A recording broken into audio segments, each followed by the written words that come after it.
You can see a lot of the senators already gathered up at the dais.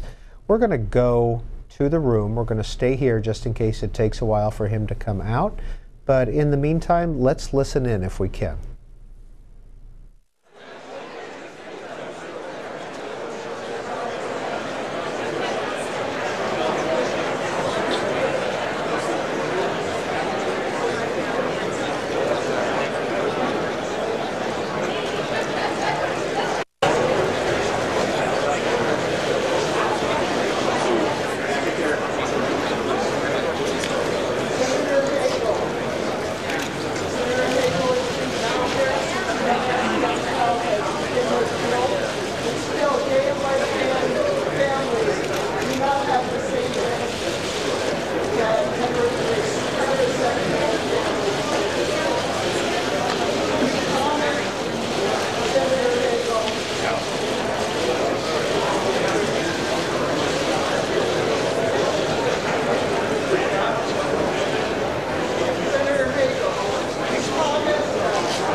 Good morning, everybody. The committee meets today to consider the nomination of former Senator Chuck Hagel to be Secretary of Defense.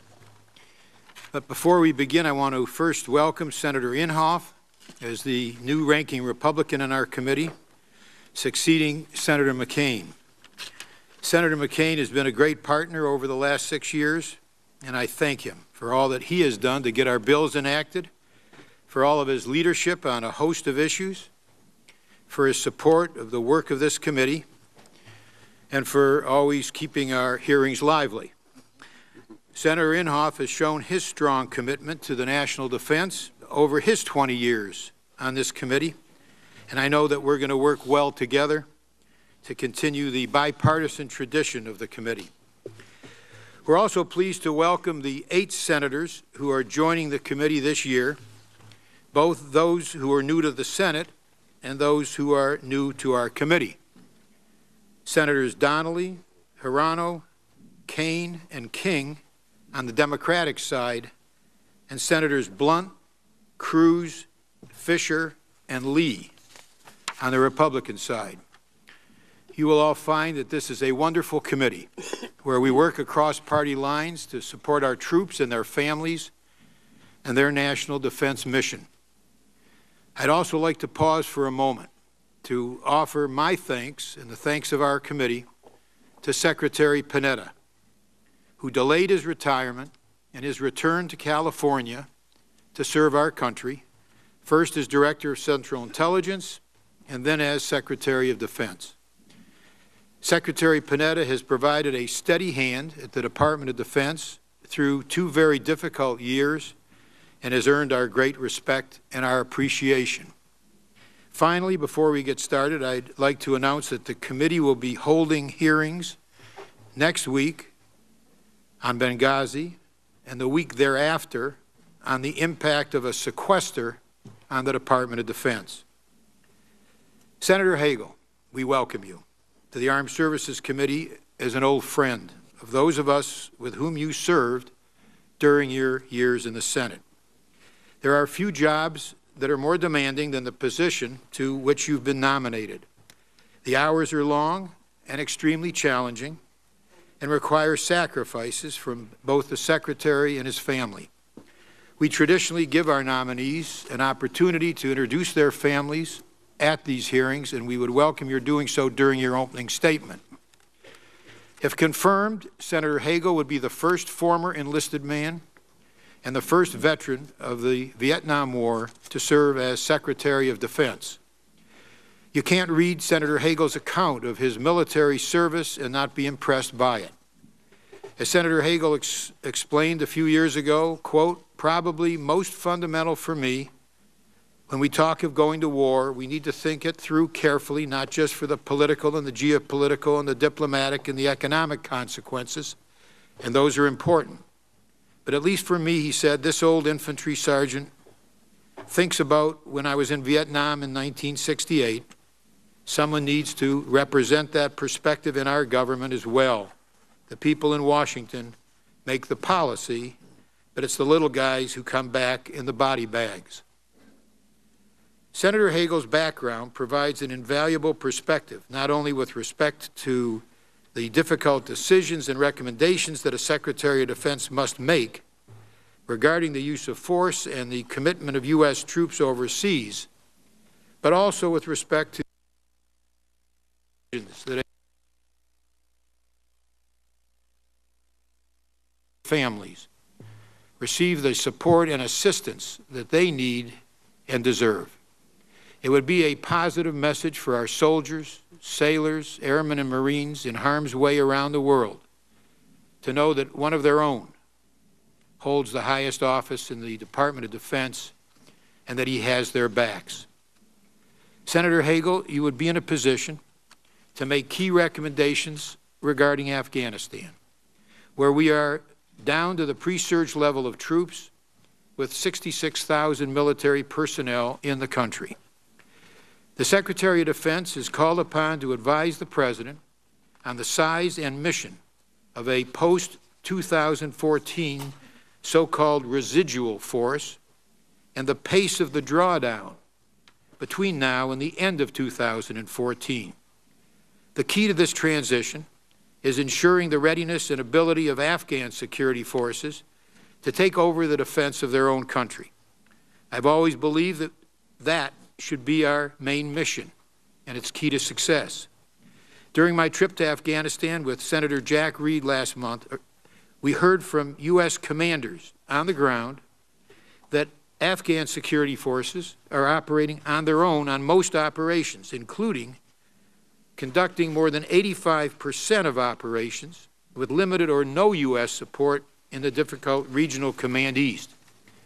Yet difficult obstacles remain to the process of reducing our forces and shifting responsibility to Afghan forces, including the difficulty of negotiating a status of forces agreement, including recent reports that the Afghan government might slow down a successful program of growing and training the Afghan local police, and including questions about the current plan to reduce the size of the Afghan National Security Forces from 352,000 to around 230,000 after 2015. We face a number of new and growing threats elsewhere in the world, such as the ongoing threat posed by Iran's nuclear weapons program and the increasingly destructive civil war in Syria, with the risk that conflict could result in the loss of control over that country's substantial stockpile of chemical weapons. There's also the continuing instability in other countries affected by the Arab Spring, the growth of al-Qaeda affiliates in ungoverned regions, including Yemen, Somalia, and North Africa, and the continued unpredictable behavior of the nuclear-armed regime in North Korea. We face these challenges at a time when the DoD budget is under unique pressure as a result of cuts previously agreed upon by Congress, the budgeting by continuing resolution, and the impending threat of a sequester. Secretary Panetta has said that a sequester would be devastating for our military. Senator Hagel's views today on the continuing resolution and the sequester will be of great interest to this committee and to the nation. Those of us who have served with Senator Hagel in the Senate know that he is a man who is not afraid to speak his mind. Senator Hagel has made a number of statements over the course of his career, which committee members will ask him about during today's hearing. For example, Senator Hagel has stated that unilateral sanctions against Iran, quote, are exactly the wrong approach, and that, quote, they're the worst thing we can do, would be to try to isolate Iran. I believe that while effective multilateral sanctions are preferable, that unilateral sanctions are an important part of the approach that the Obama administration has followed and that Congress has supported, and it appears that sanctions are producing tremendous pressure on Iran. Another statement which has raised concern is Senator Hagel's recommendation that we conduct, quote, direct, unconditional, and comprehensive talks with the government of Iran. Now, while there's value in communicating with our adversaries, the formulation used by Senator Hagel seemed to imply a willingness to talk to Iran on some issues that I believe that most of us would view as non-negotiable, and therefore any willingness to talk to Iran would need to be highly conditional. Senator Hagel's reassurance to me and my office that he supports the Obama administration's strong stance against Iran is significant, and we look forward to hearing from Senator Hagel today in some depth on that subject. We will also be interested in Senator Hagel's addressing troubling statements that he has made about Israel and its supporters here in the United States, a statement in 2008 that our policy of non-engagement with the Syrians, quote, has isolated us more than the Syrians, and a 2009 statement that we should not isolate Hamas, a terrorist organization. So there's much to be explored at this hearing, but as we struggle with the difficult security challenges facing our nation, the President needs to have a Secretary of Defense in whom he has trust, who will give him unvarnished advice, a person of integrity, and one who has a personal understanding of the consequences of decisions relative to the use of military force. Senator Hagel certainly has those critically important qualifications to lead the Department of Defense. Senator Inhofe. Thank you, Mr. Chairman. First of all, I'd like to echo your remarks about Secretary Panetta and the work that he's done. I don't see him here today, but I do recall when he was first nominated, I was probably one of the first phone calls to him, and I've enjoyed working with him. With Senator McCain, the same way. I certainly continue to depend on his counsel, and you and I have worked very well together in the past.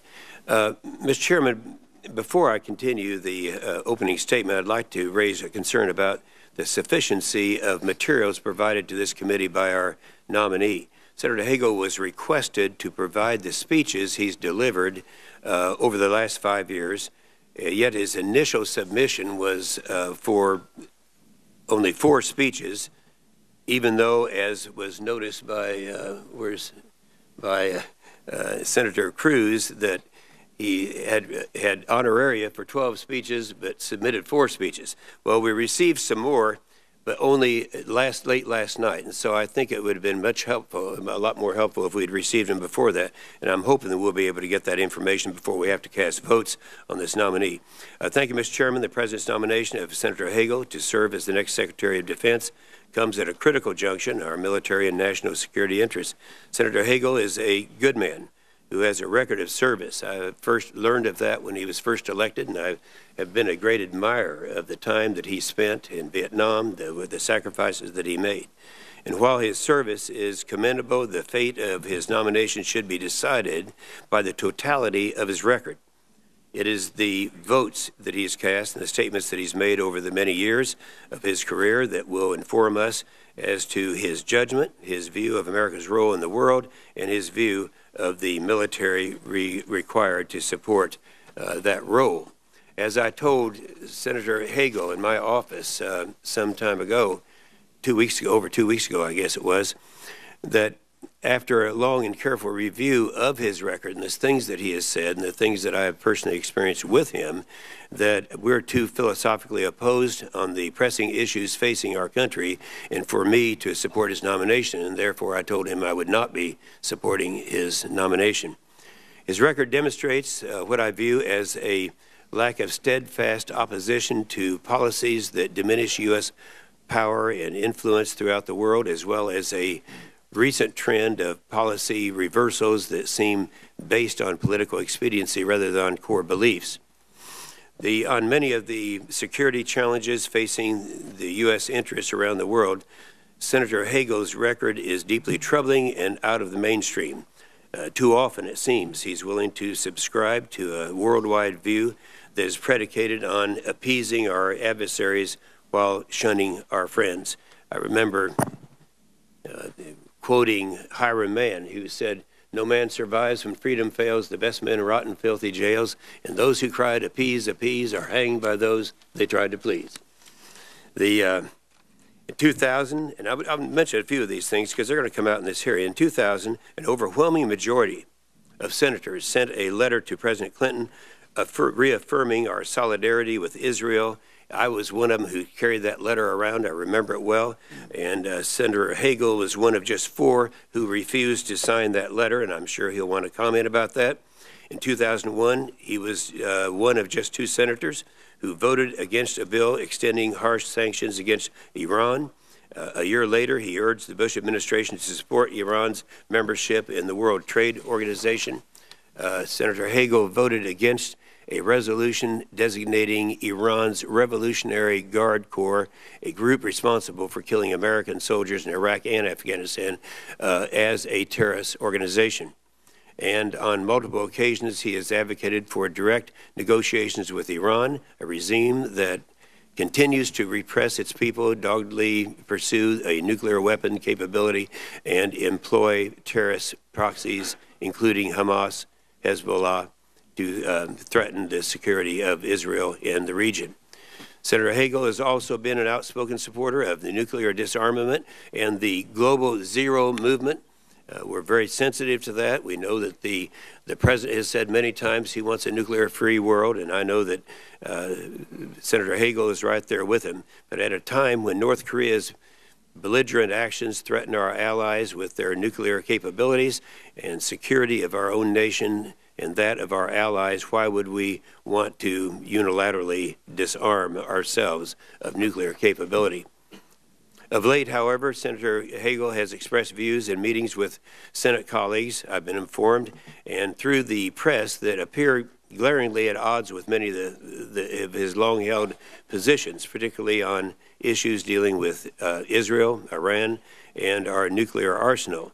This apparent willingness to walk back or alter his position, possibly for the sake of political expediency on such important issues, is deeply troubling and sends a concerning message to our allies and our adversaries alike. Though I respect Senator Hagel, his record to date demonstrates that he would be a staunch advocate for the continuation of the misguided policies of the president's first term, retreating from America's unique global leadership role and shrinking the military will not make America safer. On the contrary, it will embolden our enemies, endanger our allies, and provide opportunity for nations that do not share our interest to fill a global leadership vacuum we leave behind. It is for these reasons that I believe that he's the wrong person to lead the Pentagon at this perilous and consequential time. Thank you, Mr. Chairman. Thank you. Thank you very much, Senator Inhofe. We have 2 former chairmen of this committee with us to introduce Senator Hagel.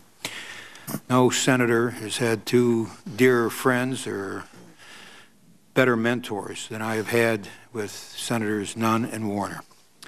And I just want to welcome them back to this committee. I don't have to tell them that they're among dear, dear friends, those of us who've known them and who work with them and have worked with them. So it's a real treat, actually, to welcome you back to the committee. And I think I'll call on you, Senator Nunn, first. I think we'll call on you alphabetically. I don't have any better way to do it. So, Sam? Okay. Sam, welcome back. First, for the record, seniority and age are two different things. I say to my Chairman Levin, Ranking Member Inhofe, members of the Armed Services Committee, I am honored to join John Warner in presenting our friend Chuck Hagel to the committee and recommending that Chuck be confirmed as our nation's 24th Secretary of Defense. I think it's worth noting that 68 years ago this month, John Warner enlisted in the U.S. Navy to fight in World War II. That was the start of his great career of public service, and John, I'm very proud to be here by your side. Mr. Chairman, I spent a lot of my Senate career sitting in your seat waiting on a quorum. Congratulations on not having to do that today. I don't know how long it'll last, but thanks for pointing it out. Mr. Chairman, I think it should be noted that you and Senator McCain have effectively guided this committee in its important role as a compelling and absolutely essential voice for a strong and effective defense. Together, you've managed to pass authorization bills even during contentious times, and I thank you both for your dedicated service to our nation. I am confident, Mr. Chairman and Senator Inhofe, that you will continue this tradition and that Senator McCain will still be a very, very valuable member and voice on this committee.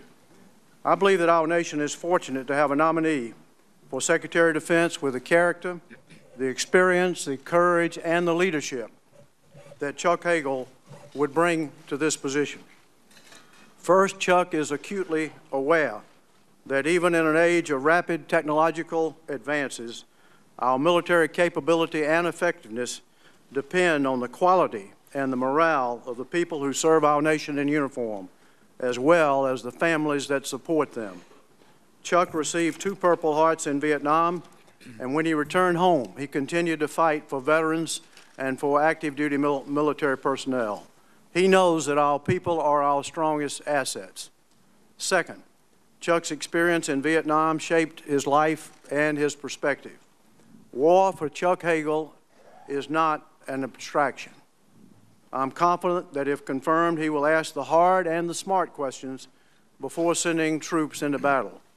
Chuck Hagel knows that the United States has vital interests that are worth fighting for and dying for. He also knows that war should be a last resort and that our nation must effectively use all of our tools, not limited only to our military, to protect our important and to protect our vital interests.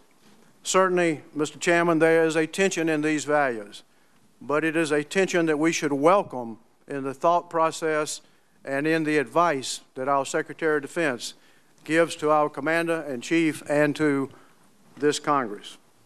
From our service together on the Defense Policy Board in recent years, I know that Chuck Hagel has a clear worldview and that it aligns with the mainstream of U.S.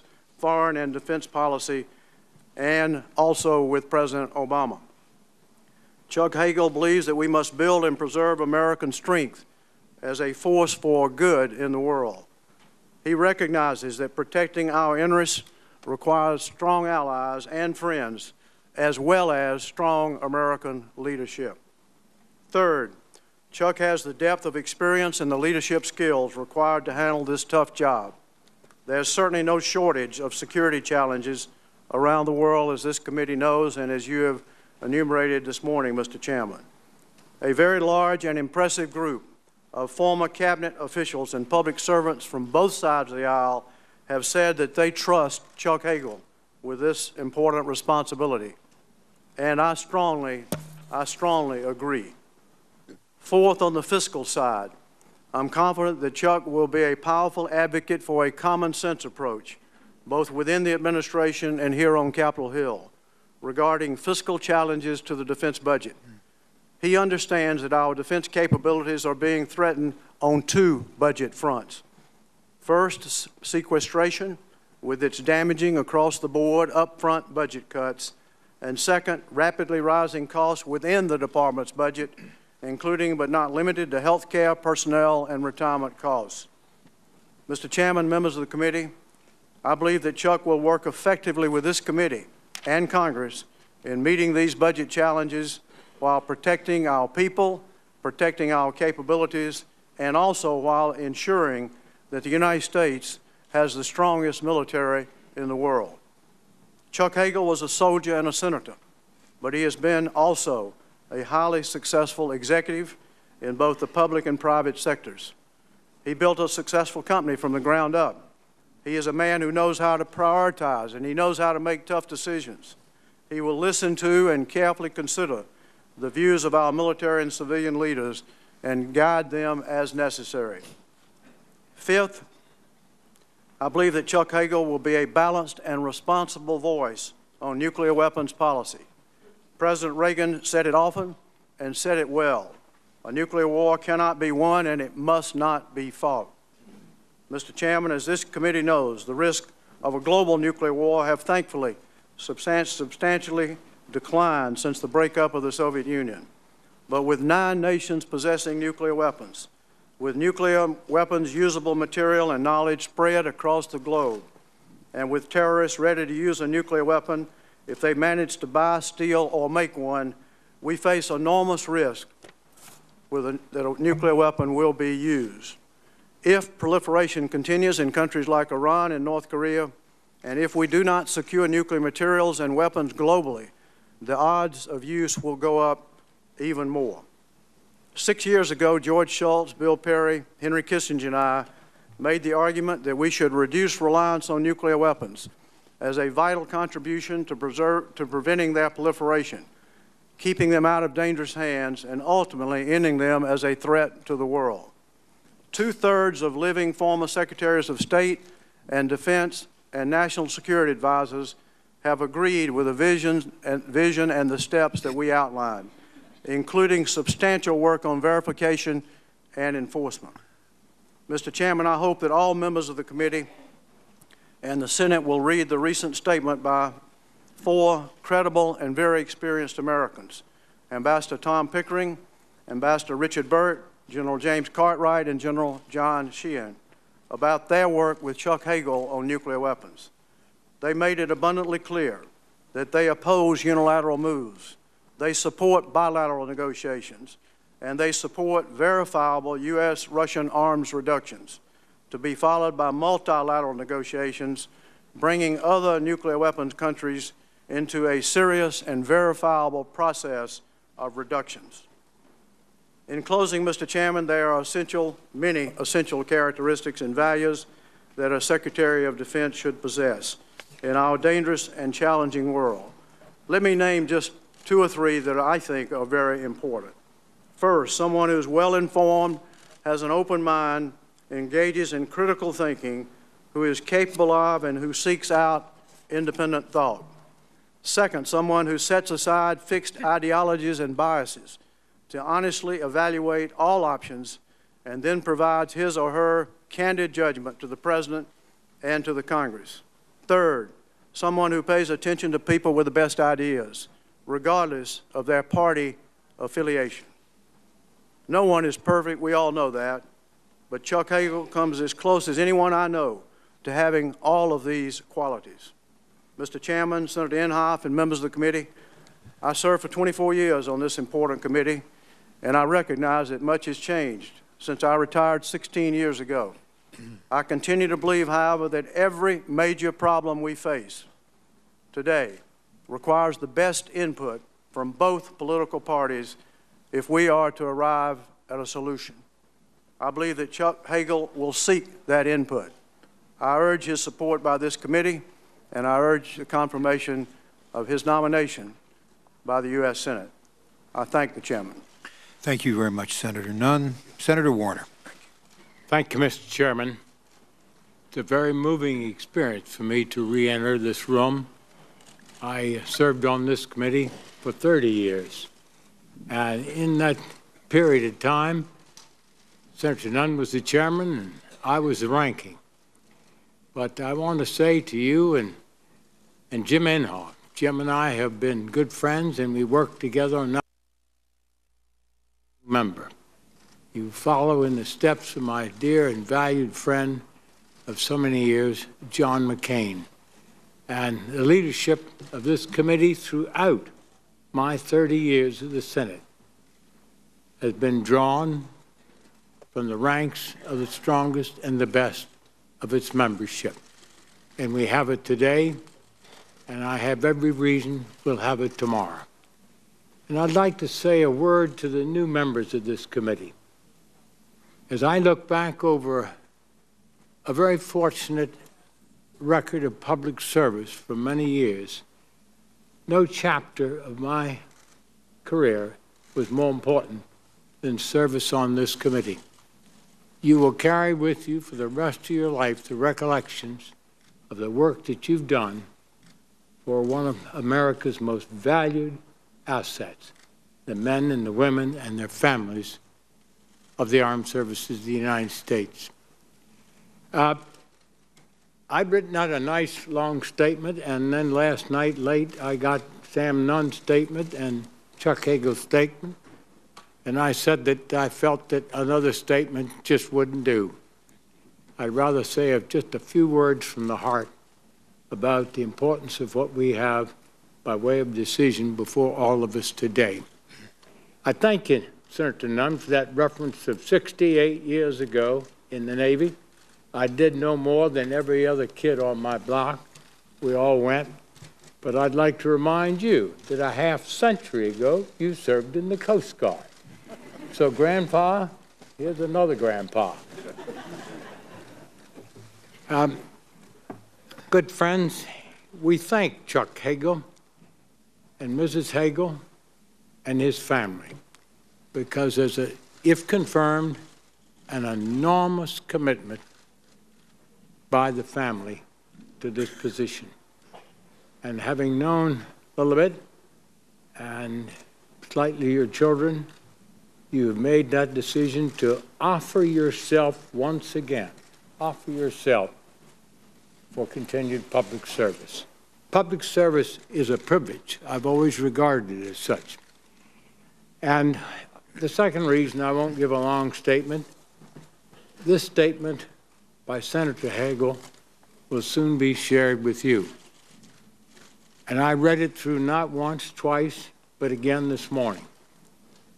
And I say this very carefully. I have read the statements that have been placed before the members of this committee for those 30 years. I have never read a more carefully prepared statement, a more forthright statement, and one that has no hedges or deviations. He hits firm on those issues that will make the decision in your minds and that of your colleagues as to whether or not he is qualified to take on this very, very important assignment. I first entered the Pentagon in 1969 during the war in Vietnam under Melvin Laird. Jim Schlesinger followed, and I've worked with every Secretary of Defense since that period of time. All different, all with their strengths and indeed some of their weaknesses. But set forth in this is a series of commitments to you as a committee, to the members of the full Senate, and to the American public as precisely what his goals are and what he will do. How he will serve the President, how he will give the President his best advice. And I know Chuck to give it very strongly. So I'm going to talk a little bit about Chuck Hagel, the man that I served with for 12 years. My distinguished colleague and longtime friend Sam had gone when Chuck arrived at the Senate. The first year he was here, we had the annual defense authorization bill on the floor. And in those days, as it is today, that bill goes on that floor, that bill stays on that floor. Sometimes a couple of days, sometimes a week, sometimes broken up, but we get it through. And when it's done, we go immediately back to our committee spaces and begin to write that bill and get it to the printer so that we can go to conference. How many times have we done that together? Senator Nunn, Senator Levin, Senator McCain, Senator Inhofe, many times. Well, the first year he was here, he watched that process. And when I had taken the staff back to the committee room, surprisingly, he showed up. And I didn't know him that well, although I had studied his biography, and I wanted to get to know him because of my deep and abiding interest in the Vietnam period, having served for 5 years in that period as Secretary and Undersecretary of the Navy. And he strode into the room, and I introduced him to the people, and he said to the staff, "You're one of the most impressive group of young people I've ever seen. I learned a lot." And he shared some of his stories as a simple but elegant soldier that he was. That's the way he started. And thereafter, he voted for every single final passage of the authorization bill, every single final passage of the appropriation bill. He was honed and learned in that generation of Vietnam. And I'm so proud to have the affiliation of having been, yes, in comparative safety, the Pentagon, but I did go to the field of battle and see these young men and some women who engaged in that struggle. But Chuck Hagel brings with him the experience of having come home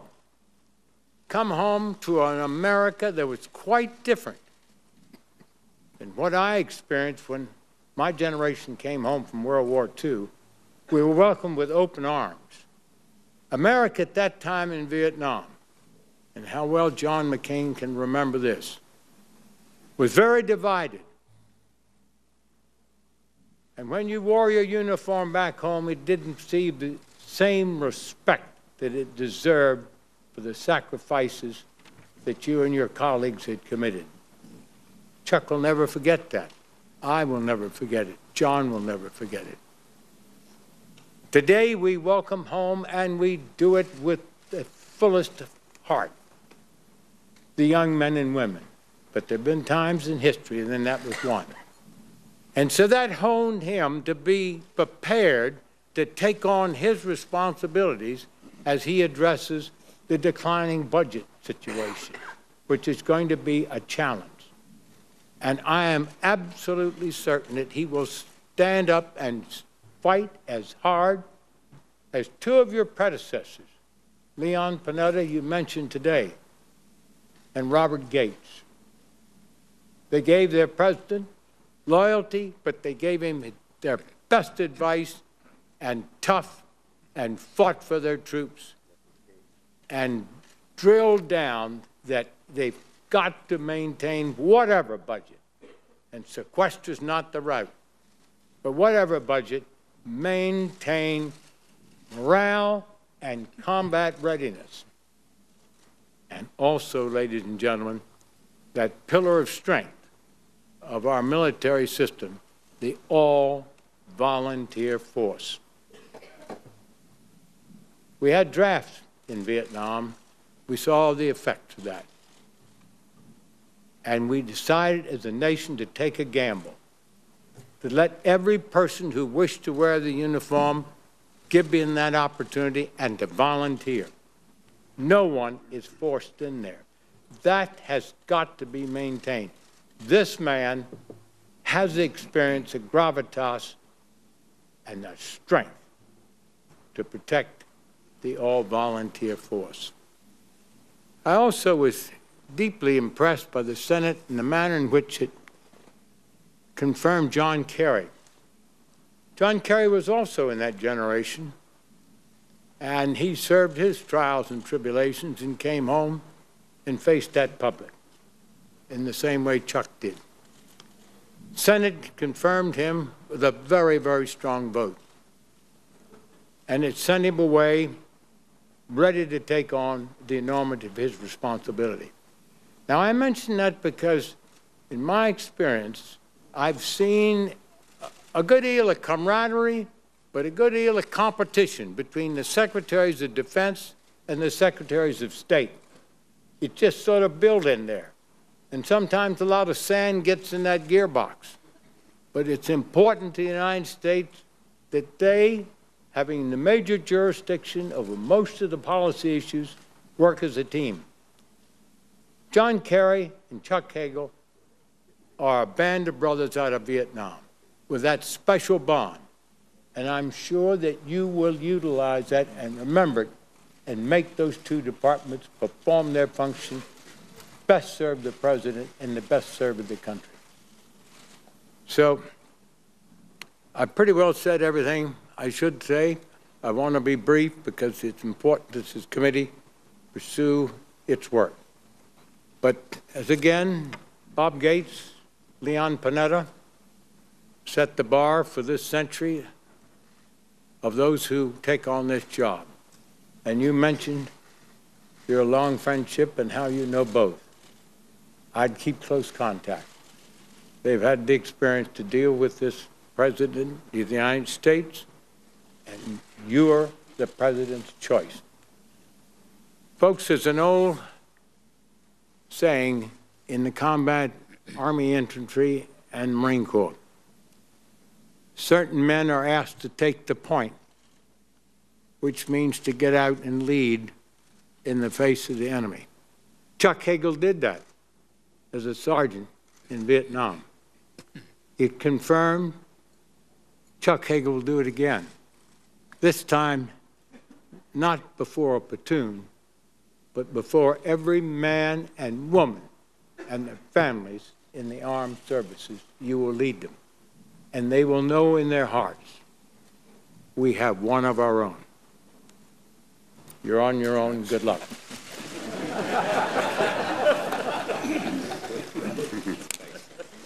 Thank you. Well, we thank you both, Senator Warner, Senator Nunn, for your extraordinarily powerful introductions. And I just wish every member of the Senate and every American could have heard, and I hope will hear and read about what you've said here today about Chuck Hagel. And I also notice there's another former senator who was a member of that band of brothers who's with us today. I just noticed in the audience Max Cleland is here, and I want to welcome you, Max, too, as an old friend of this committee and the Senate and of the nation.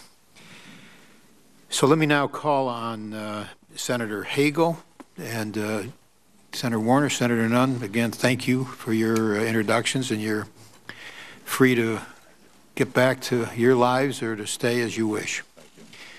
Senator Hagel.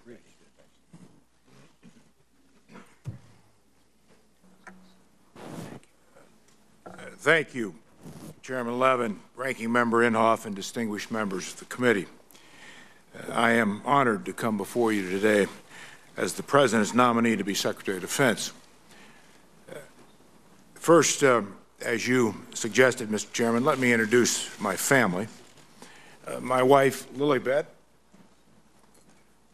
our son, Ziller, and our daughter, Alan, are not with us today.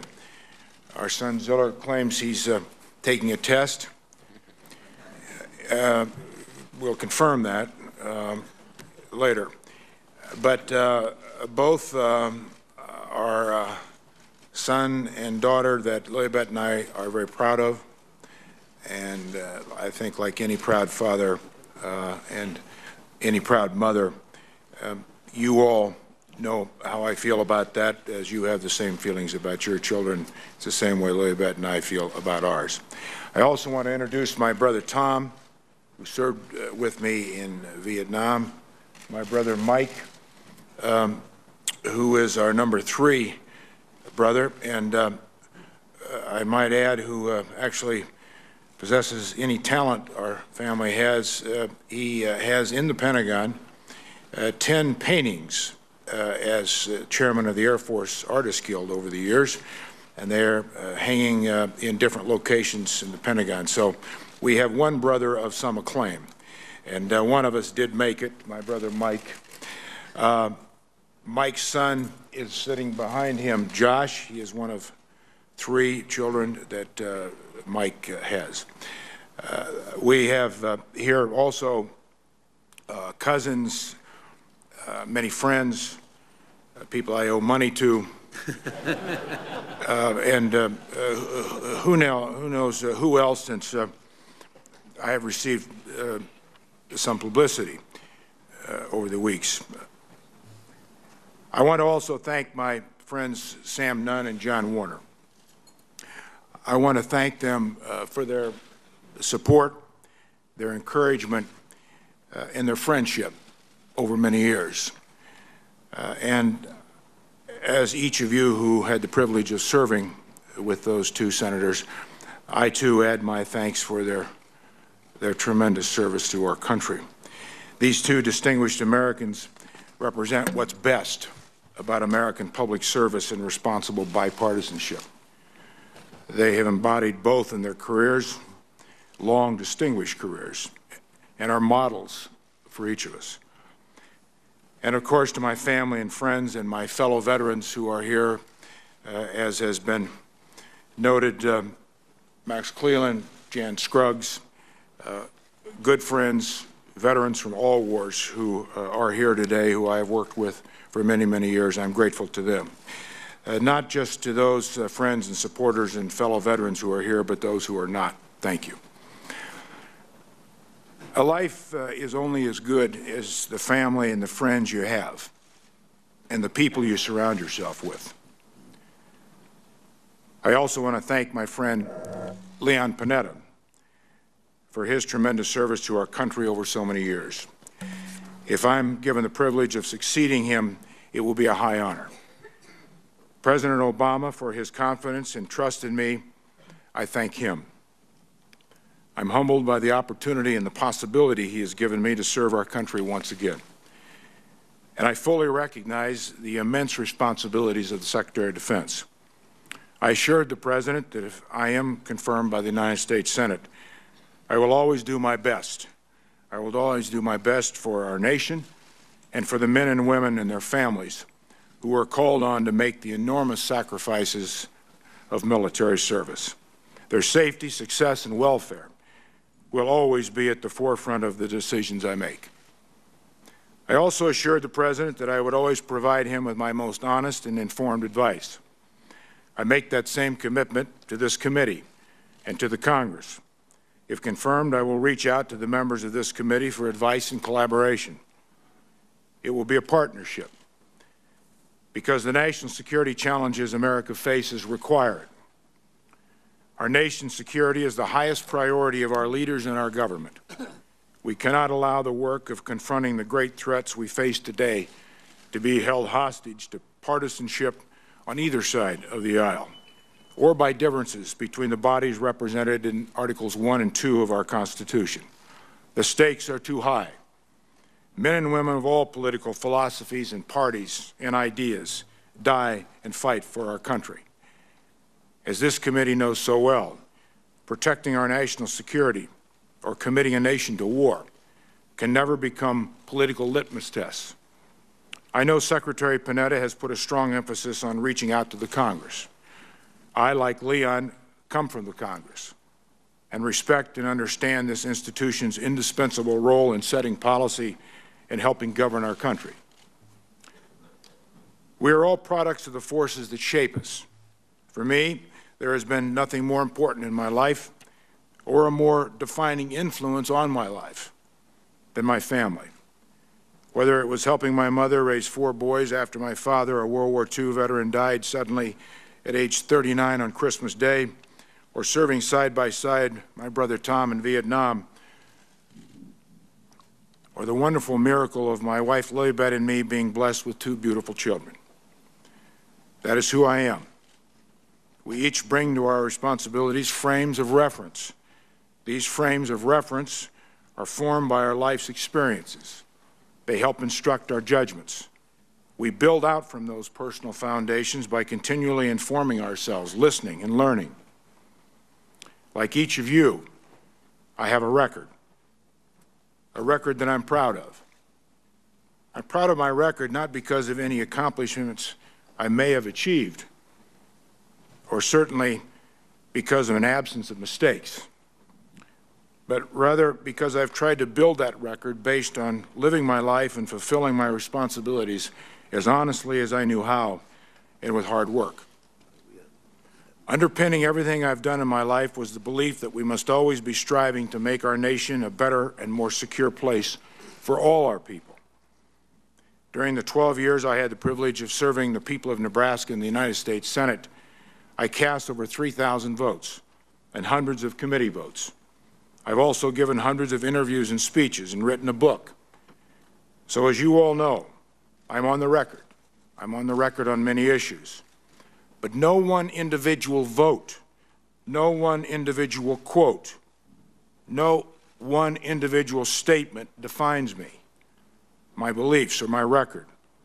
My overall worldview has never changed.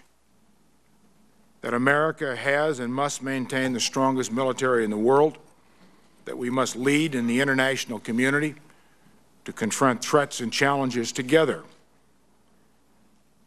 and take advantage of opportunities together, that we must use all our tools of American power to protect our citizens and our interests. I believe, and I always have believed, that America must engage in the world, not retreat from the world, but engage from the world. My record is consistent on these points. It's clear that we are living at a defining time. Our nation is emerging from over a decade of war. We have brought our men and women in uniform home from Iraq and have started to bring them home from Afghanistan. That does not mean that the threats we face and will continue to face are any less dangerous or complicated. In fact, it is quite the opposite. Recent events in Mali and Algeria remind us clearly of this reality. 21st century complexities, technologies, economies, threats are bringing the 7 billion global citizens closer together than ever before. And as our planet adds another 2 billion people over the next 25 years, the dangers, complications, and human demands will not be lessened, but rather heightened. Despite these challenges, I believe we also have historic opportunities to help build a safer, more prosperous, more secure, more hopeful and just world than maybe at any time in the history of man, for all people.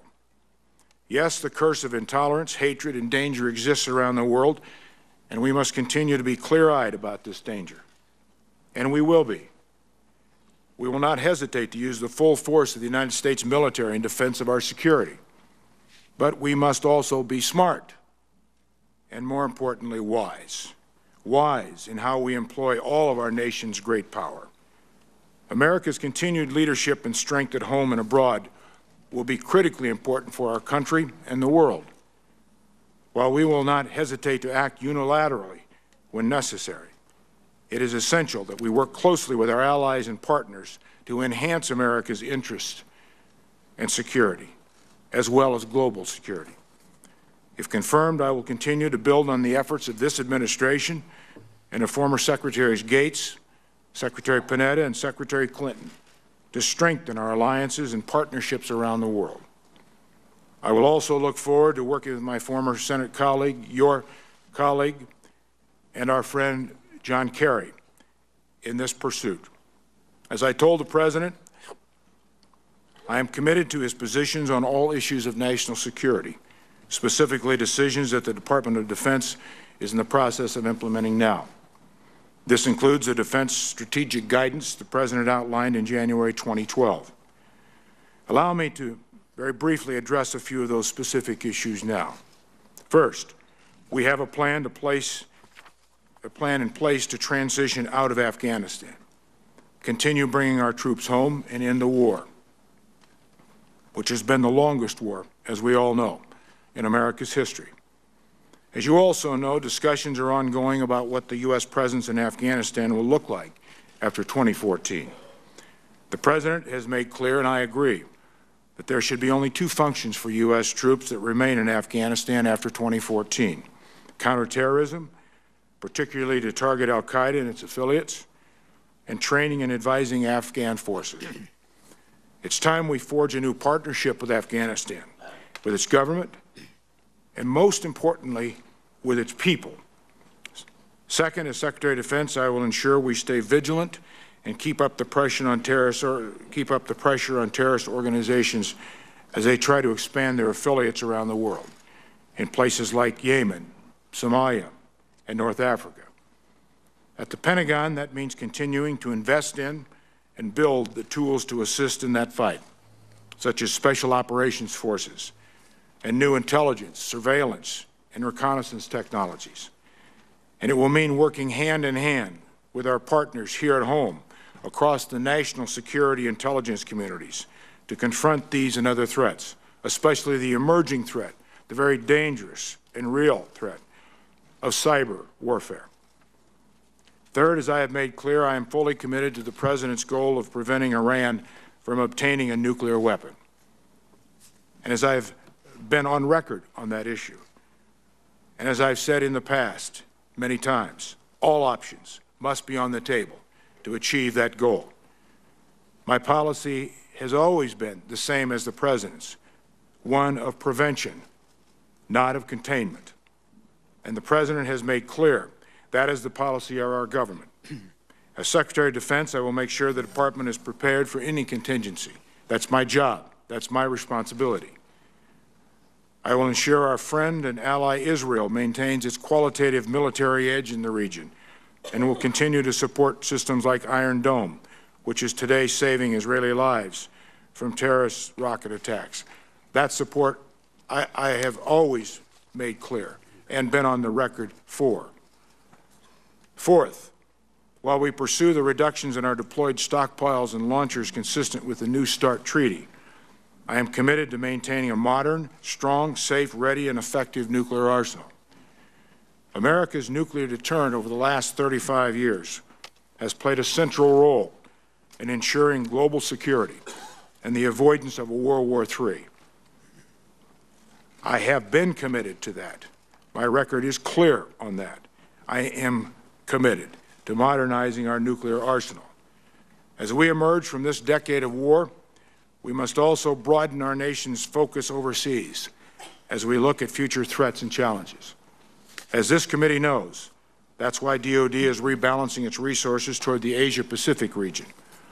We are in the process of modernizing our defense posture across the entire region to defend and deepen our partnerships with traditional allies, especially Japan, South Korea, and Australia, to continue to defer and defend against provocations from states like North Korea, as well as non-state actors, and to expand our networks of security cooperation throughout the region to combat terrorism, counter proliferation, provide disaster relief, fight piracy, and ensure maritime security. I will continue this rebalancing even as we continue to work closely with our longtime allies of NATO and our friends, and with allies and partners and friends in other regions of the world. At the same time, we will continue to focus on challenges in the Middle East and North Africa, where we have clear national interests. Rather, it is a recognition that the United States has been and always will be a Pacific power, and the Asian-Pacific area is increasingly vital to America's security and economic interests. That's why we must become even more engaged in the region over the coming years. Doing all this and much more will require smart and strategic budget decisions. I have made it clear I share Leon Panetta's and our service chief's serious concerns about the impact sequestration would have on our armed forces. And as someone who has run businesses, I know that the uncertainty and turbulence of the current budget climate makes it much more difficult to manage the Pentagon's resources and our national security. If confirmed, I'm committed to effectively and efficiently using every single taxpayer's dollar the right way, to maintaining the strongest military in the world, and to working with Congress to ensure the Department has the resources it needs and that the disposition of those resources is accountable. Even as we deal with difficult budget decisions, I will never break America's commitment to our troops, our veterans, and our military families. We will continue to invest in the well-being of our all-volunteer force and working with the VA and other institutions, we will make sure our troops and their families get the health care, job opportunities, and education they have earned and deserve, just as I did when I co-authored the post-9/11 GI Bill with Senators Jim Webb, Frank Lautenberg, and John Warner. This includes focusing on the mental health of our fighting force, because no one who volunteers to fight and die for this country should ever feel like that they have nowhere to turn. That's unacceptable for this country. In my 12 years in the Senate, my one guiding principle on every security decision I made and every vote I cast was always this, simply this: is our policy worthy of our troops and their families and the sacrifices that we ask them to make? That same question will guide me if I am confirmed as Secretary of Defense. Our men and women in uniform and their families must never doubt that their leaders' first priority is them. I believe my record of leadership on veterans issues over the years, going back to my service in the Veterans Administration under President Reagan, demonstrates my rock-solid commitment to our veterans and their families. We must always take care of our people. That's why I will work to ensure that everyone who volunteers to fight for this country has the same rights and same opportunities. As I've discussed with many of you in our meetings, I am fully committed to implementing the repeal of Don't Ask, Don't Tell, and doing everything possible under current law to provide equal benefits to the families of all our service members and their families. I will work with the service chiefs as we officially open combat positions to women, a decision I strongly support. And I will continue the important work that Leon Panetta has done to combat sexual assault in the military, maintaining the health and well-being of those who serve is critical to maintaining a strong and capable military, because an institution's people must always come first. As we look ahead to the coming years, we have an extraordinary opportunity now, at this moment, to define what's next for America's military and our country. It is incumbent upon all of us to make decisions that will ensure our nation is prepared to confront any threat we may face in the future, protect our citizens, and remain the greatest force for good in the world. If confirmed as Secretary of Defense, it will be my great honor working with the President, this committee, the Congress, and our military to ensure our policies are worthy of the service and sacrifice of America's men and women. Thank you, Mr. Chairman. I look forward to your questions. Thank you very much, Senator Hagel. And here's what the plan is now for the hearing. We'll have a first round of 8 minutes each. We have a vote that is scheduled for 12:15. We're going to work through that vote, and we're also going to work through lunch, which means that we would ask you to vote sometime during that 12:15 vote and come back for those of you who haven't had your turn yet. There are 5 votes at 2:15. I hope that we can complete our first round by 2 or 2:15 so that we could then have a late lunch at 2:15 during those 5 votes. We would then come back perhaps an hour later. We would ask those who have not had a turn, if that's the case, or during our second round, that to begin our second round, that you on the final vote early and then come back so we can start as quickly as possible around 3:15 or 3:30, I would assume, to either complete the first round if it hasn't been completed or to begin our second round. Because of the time crunch, we have standard questions which we ask of all nominees. I'm going to ask those at a later time during this hearing, but we will ask them. Again, I think that we hope to finish today. We will leave the record open for questions, but our goal would be to finish today, no matter how long it takes today, then to have the record open for questions. So let us now begin our first round of 8 minutes.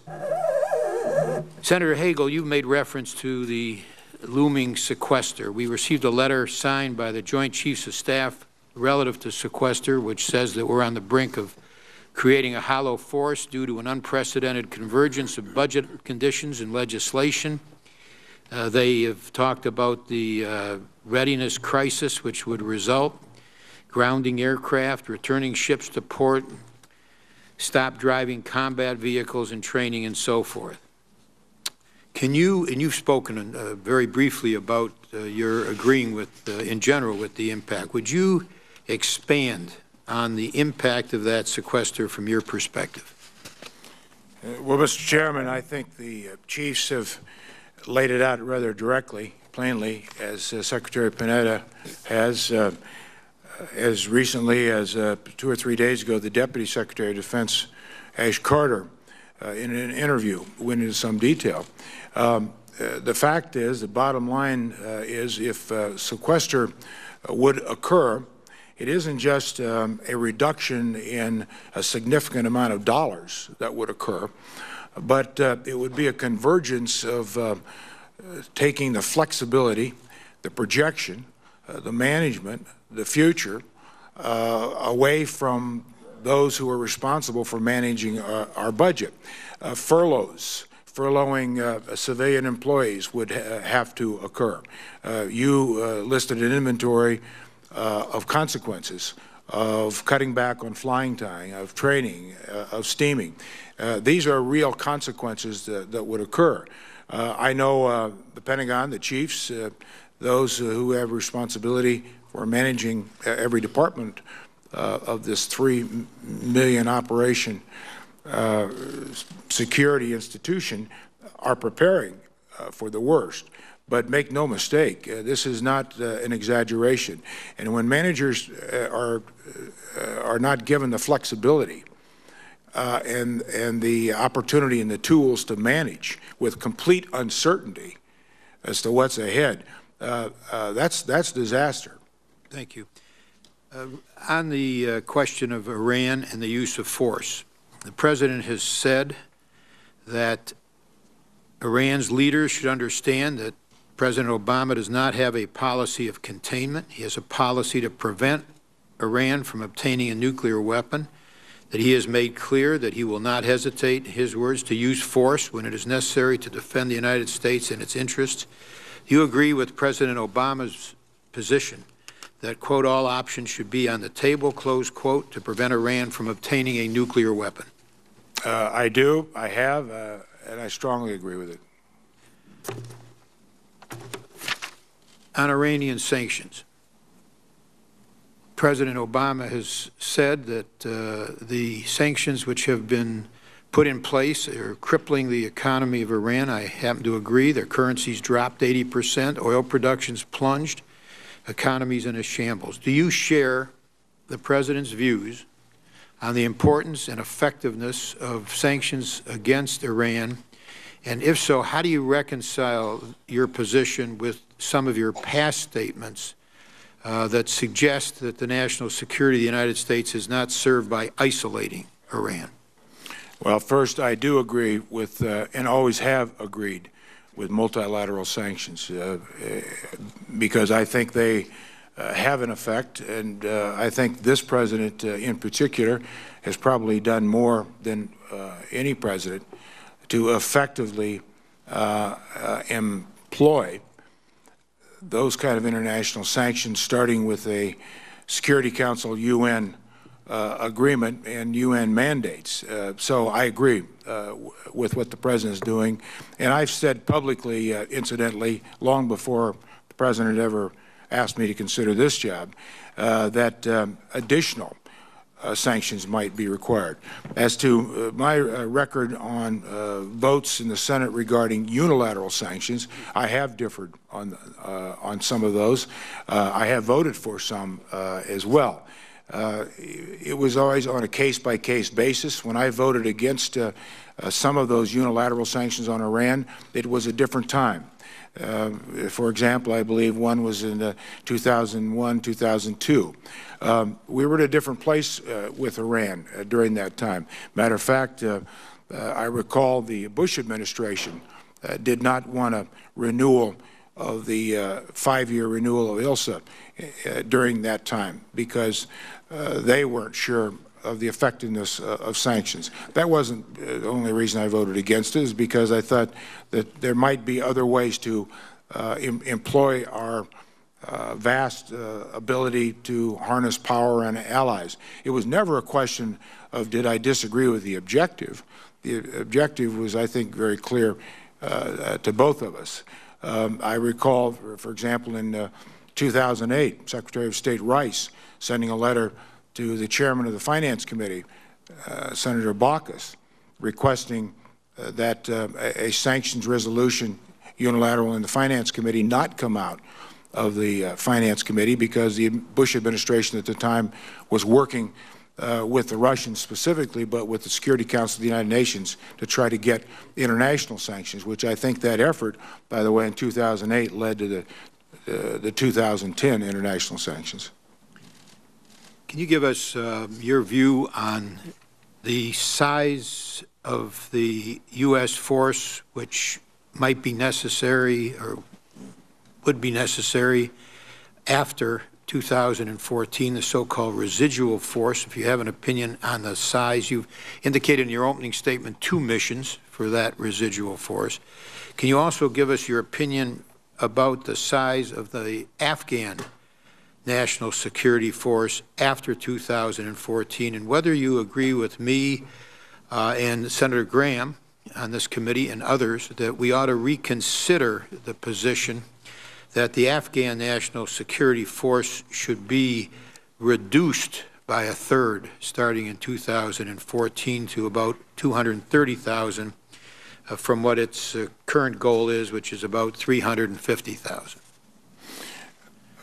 As you all know, General Allen has presented his options to the President for the President's consideration. As far as I know, as of this morning, the President had not made a decision on what a residual force numbers-wise would look like.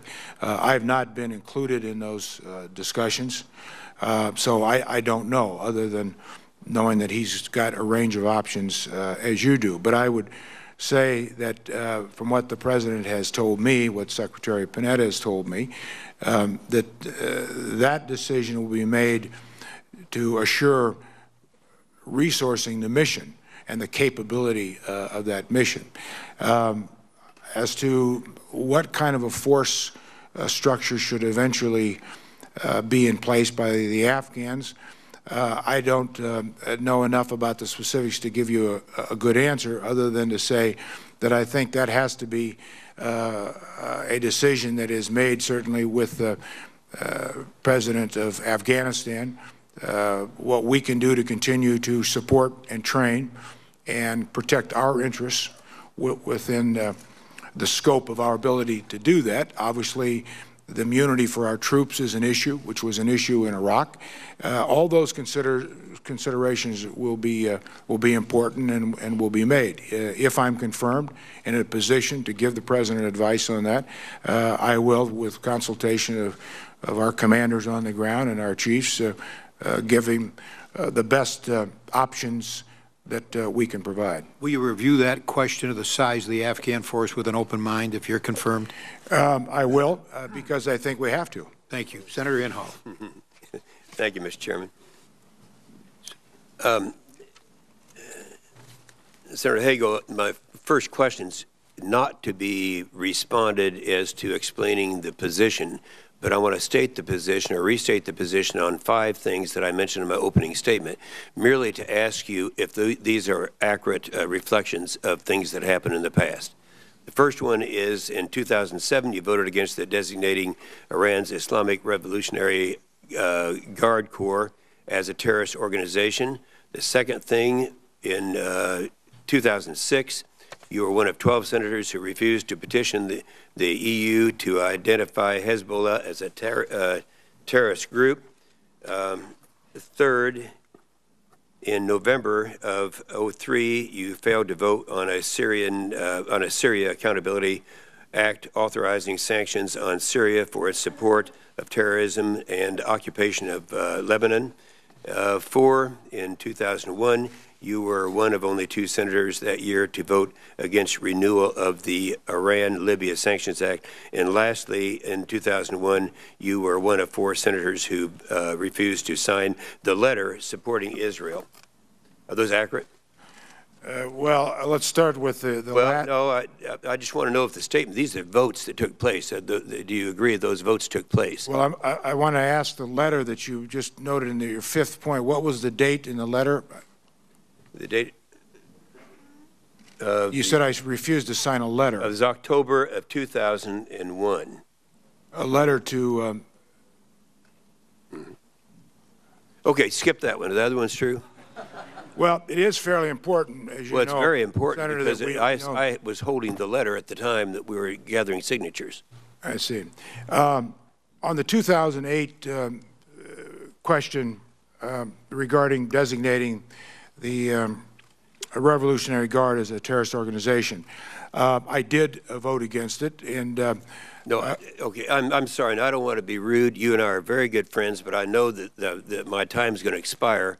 Others are going to ask as to why you did this. I was asking for the accuracy, and if you don't want to answer that, that's fine. No, I just said I did vote against it, and I was going to explain why I voted against it. I know, and they'll be asking you for your explanation. I want to get to 3 other things, and that's why it's critical that we kind of keep moving along here. One of the criticisms I've had of this administration is the lack of priority in funding for the military. While they've increased the deficit by $5.3 trillion in 4 years, the only major part of the budget has decreased has been the military. Now, that's something that is pretty well known. A lot of people don't like that idea. The thing that bothers me just as much is putting the agenda, another agenda, under the military budget. For example, you have heard Senator McCain and me and others talk about the fact that the Navy paid for 450,000 gallons of fuel, some $26 a gallon. You can get it on the market for $3. The Air Force, the same thing, except it's $59 a gallon. And so the question I would have of you is just a commitment that if you are confirmed, will you confine the dollars that we are going to spend in the defense budget for defense purposes, for warfighting purposes? Well, of course I will, because that's the intent of our budget and the Department of Defense. I appreciate that very much. There was an article the other day in the Washington Post by Jennifer Rubin called "Our Dim-Witted State Department." It was kind of an interesting article, and there are 4 questions that I'm going to ask that you respond for the record. For people who don't know what that is, that means later on in writing. The questions that I liked that she asked were, did the sale of the F-16s encourage Morsi to crack down on his people? Number 2, had we known he would crack down, would we still have sent the weaponry? Number 3, how will we respond to Morsi's anti-democratic moves and the rise in violence against Christians in Egypt? Or, as will likely be the case, a failure to live up to Egypt's security obligations regarding Gaza? And 4, have we miscalculated the Muslim Brotherhood? That would be for the record. In the area of the global zero policy, you and I talked about that in my office. Others have talked about it. We're very much concerned. When I heard the Senator Warner and others talk about what used to be the case, the problem in terms of nuclear capabilities, we used to be talking about Russia and the United States. It's not true anymore. Our intelligence has told us since 2007 that Iran will have that nuclear capability and a delivery system by 2015. So it's other countries that are involved in that. The question I would ask you in your book, you wrote that we must once again convince the world that America has a clear intention of fulfilling the nuclear disarmament commitments that we've made. The question is, and then more recently you said, I believe that providing necessary resources for nuclear modernization of the triad should be a national priority. Do you stand by your last statement? My last statement was... Your last statement saying that I believe that providing the necessary resources for nuclear modernization of the triad should be a national priority. Absolutely, it should be, and I agree with that, and that's what the policy of this administration is. Well, I'm merely bringing out the inconsistency because when you were involved with supporting the Global Zero, or whatever that group, the organization was, their declaration is, quote, "We, the undersigned, believe that to protect our children, our grandchildren, our civilization from the threat of nuclear catastrophe, we must eliminate all nuclear weapons globally. We therefore commit to working for a legally binding, verifiable agreement, including all nations, to eliminate nuclear weapons by a date certain." The position of Global Zero, my position, some of the individuals, national security leaders that Senator Nunn talked about, including himself, has never been unilateral disarmament, ever, never. We have, over the years, which I have supported, the United States has led in reducing the efforts to reducing nuclear warheads. There was no more significant voice for that than Ronald Reagan. When he laid before Secretary General Gorbachev in 1986 a rather bold plan. In fact, I believe, paraphrasing President Reagan, we must eliminate nuclear warheads from the face of the earth. I believe he said something to that effect. Global Zero has been very clear on this. Their effort is in line with every major national leader in the world, including President Obama, to continue to try to make an effort to reduce our nuclear warheads. But in a dangerous world, nuclear arsenals and our containment policy, which I mentioned in my statement, has been critically important. We're not going to unilaterally disarm. Verifiable. It has to be bilateral. It has to be negotiated, as all our treaties have been. Thank you, Senator Hagel. But that's the reason I mentioned the mission statement is that's the group that you belong to. We can talk about that later. You may want to expand on that for the record. My time has expired, but I have one last question I'd like to ask.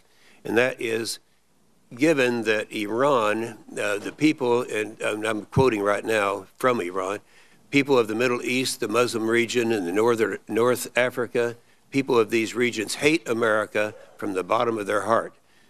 It further said, Israel is a cancerous tumor in the heart of Islamic world. They further said, Iran's warriors are ready and willing to wipe Israel off the map. The question I'd like to ask you, and you can answer for the record if you'd like, is why do you think that the Iranian Foreign Ministry so strongly supports your nomination to be the Secretary of Defense? I have a difficult enough time with American politics, Senator. I have no idea, but thank you. And I'll be glad to respond further for the record. Thank you, Mr. Chairman. Thank you, Senator Inhofe. Senator Reid. Thank you very much, Mr. Chairman. First, I would ask unanimous consent that several letters of support, including one from 13 former Secretaries of Defense, Secretaries of State, and National Security Advisors, strongly endorsing Senator Hagel's nomination, be placed in the record. It will be placed in the record. Mr. Chairman, I think the President chose wisely.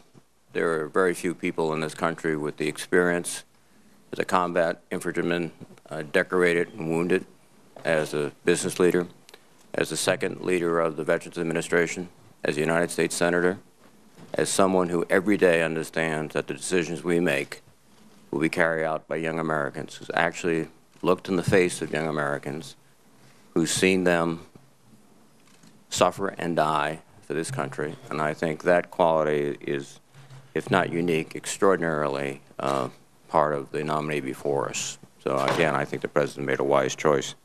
I think Senator Inhofe's discussions of the zero growth is an opportunity for a quote, and let me quote, there is only one way safely and legitimately to reduce the cost of national security, and that is to reduce the need for it. And this is why we are trying to do in negotiations with the Soviet Union. We are not just discussing limits on a further increase of nuclear weapons. We seek instead to reduce their number. We seek the total elimination one day of nuclear weapons from the face of the earth. President Ronald Reagan in his second inaugural address. So the notion of global zero is not something unique. I'd also point out that as signatories to the Nuclear Disarmament Treaty, the National Non-Proliferation Treaty, Article 11 undertakes to commit at least to a treaty ultimately on general and complete disarmament under strict and effective control. So this is an aspiration that the United States has embraced for a very long time under presidents of both parties. And I think, as Senator Hagel pointed out, this is not unilateral disarmament. This is a long process of making sure we have the nuclear weapons in place to deal with appropriate challenges, some of them very different than the Cold War. But the aspiration is important, and it's been a bipartisan and constant for decades. Is that a rough summary of what you might agree to, Senator? Yes, it is, Senator. Thank you. The other issue is that there were several specific points raised with your record, and let me give you the opportunity to respond, if you will, to the questions that Senator Inhofe posed. With respect to votes, if you have the list before you, or the what? I'm sorry. Senator Inhofe posed several issues about 2007 vote, 2006 resolution with the Hezbollah, 2003 Syrian sanctions, etc. You were prepared to comment. I think it's appropriate that you have an opportunity to comment. If you don't want to do so now, I'd invite you to do so. Well, and I'd be glad to further comment for the record, because I have none of those specific votes in front of me, in which I will, Senator, listing every vote I took. I would say, though, included in those votes, which I do recall some of them, were a vote in 1998, a vote in 2000, a vote in 2006, specifically against Iran, sanctioning companies, unilateral sanctions, that in any way assisted Iran's building their capability of nuclear weapons or rocket or missiles. I voted for those. I recall signing a letter, a Warner Levin letter in 2002 to the President of the United States regarding anti-Semitism in Russia. I wrote a letter to President Clinton specifically in 1999 recommending to President Clinton a number of steps that he'd take with President Yeltsin regarding anti-Semitism in Russia. I remember specifically there were 2 unanimous consent resolutions in 2006 against Hezbollah, against Hamas, against Syria and Iran, that we had unanimous consent. I supported on the floor of the Senate. So there's a more complete record, Senator, than just 1 or 2 or 3 or 4, and those are some of them that I recall.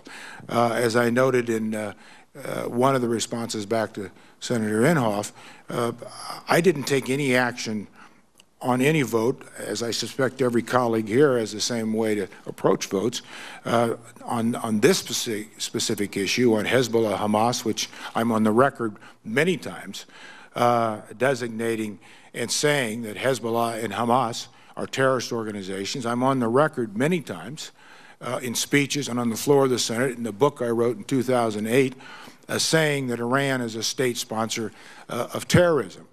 That is not new. That's in my record.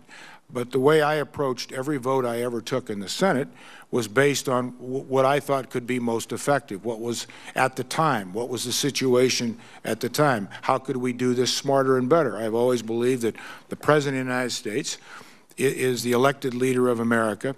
He has within his responsibilities, and I believe it's clearly articulated in Article 2, to conduct foreign policy. I always thought the best way to deal with foreign leaders was let the President do that directly, for us to communicate with the President. I don't think there was a letter that I can recall that I signed to a President on any of these issues that I agreed with it, that I didn't sign.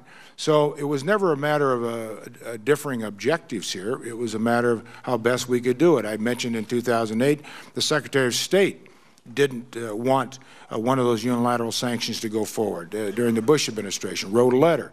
2001, which was one of the issues that Senator Inhofe brought up. The Bush administration was opposed to a 5-year renewal of ILSA. Now, I'm not saying that's right or wrong, but every one of the decisions I made, every vote I cast, was based on, at the time, what I thought made the most sense.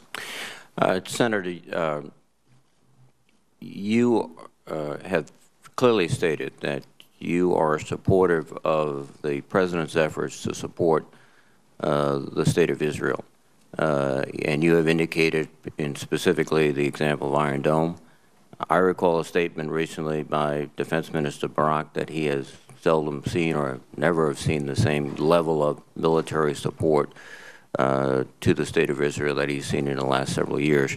And you are, I presume, and I hope, fully prepared to carry out that same effort, that same level of support, because of the vital interest that we share with the State of Israel. Well, I am, and I have a record on that. In my book in 2008, interviews, speeches, I have always said I am a supporter of Israel. In some cases, I've said I'm a strong supporter of Israel. In some cases, I've even written, and I think it's in my book, that we have a special relationship with Israel. We always have had. So I've never voted against Israel ever in the 12 years I was in the Senate, whether it was military authorizations, additional supplemental appropriations. The record is very clear on that.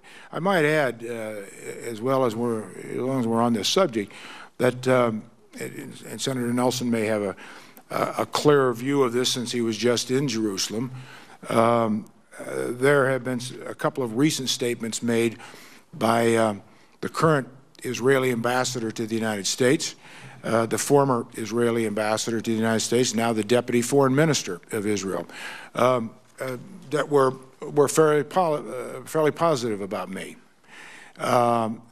So I think all the Israeli leaders I have dealt with over the years and met with, and I've been to Israel many times. First two times I was in Israel is when I was the head of the USO. I kept the Haifa USO open. We didn't close it. There was a lot of pressure when I took over the World USO to close USOs around the world, and we did. There was a lot of pressure to close the Haifa USO. I'm the one that made the decision not to do that. The former chief of naval operations of Israel, Admiral Zev Elmog, who has recently been interviewed about me, has strongly supported me and said specifically that I was a strong friend of Israel. The current, now the USO is closed, but the current then director of the USO, a lady by the name of Gila Gerson, who lives in Haifa, said that I was a strong supporter and friend of Israel. So I think my record's pretty clear on my support of Israel, and I would, of course, continue to support the President's policies, and I think he's been as strong a supporter of Israel as maybe any president since 1948, when Harry Truman helped give birth to Israel. This president has been there. As he said, I have Israel's back. $3.1 billion in assistance. Almost $300 additional million out of the Defense Department for Iron Dome. What we're doing with David Sling, Arrow. I'm a strong supporter of all of those programs and will continue to support them. Thank you. Thank you. Before I call on Senator McCain, there's a quorum that's now present, and I now ask the committee to consider a list of 952 pending military nominations. They've all been before the committee the required length of time. Is there a motion to favorably report those nominations? So moved. Is there a second? Second. All in favor say aye. Aye. Opposed, nay. The motion carries. Thank you all very much. Senator McCain. Well, thank you, Mr. Chairman, and I'm pleased to see an old friend here before the committee, and especially pleased to see Senator Warner and Senator Nunn, two of the great members of this committee who have contributed so much to our nation's defense. Senator Hagel,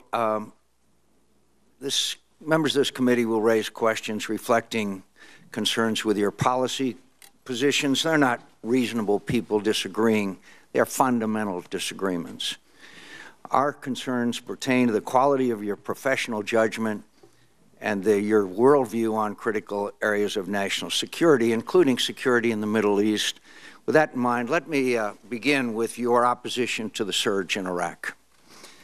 2006, Republicans lost the election, and we began the surge, and you wrote a piece in the Washington Post, quote, "Leaving Iraq Honorably." 2007, you committed, you said it's not in the national interest to deepen its military involvement. In January of 2007, in a rather bizarre exchange with Secretary Rice in the Foreign Relations Committee after some nonsense about Syria and crossing the border into Iran and Syria because of the surge, then and a reference to Cambodia in 1970, you said, quote, "When you set in motion the kind of policy the President is talking about here, it's very, very dangerous." Quote, "Matter of fact, I have to say, Madam Secretary, I think this speech given last night by this President represents the most dangerous foreign policy blunder in this country since Vietnam. If it's carried out, I will resist it." And then, of course, you continued on and on for months afterwards talking about what a disaster the surge would be, even to the point where it was clear the surge was succeeding. In March 2008, you said, quote, "Here the term quagmire could apply. Some reject that term, but if that's not a quagmire, then what is?"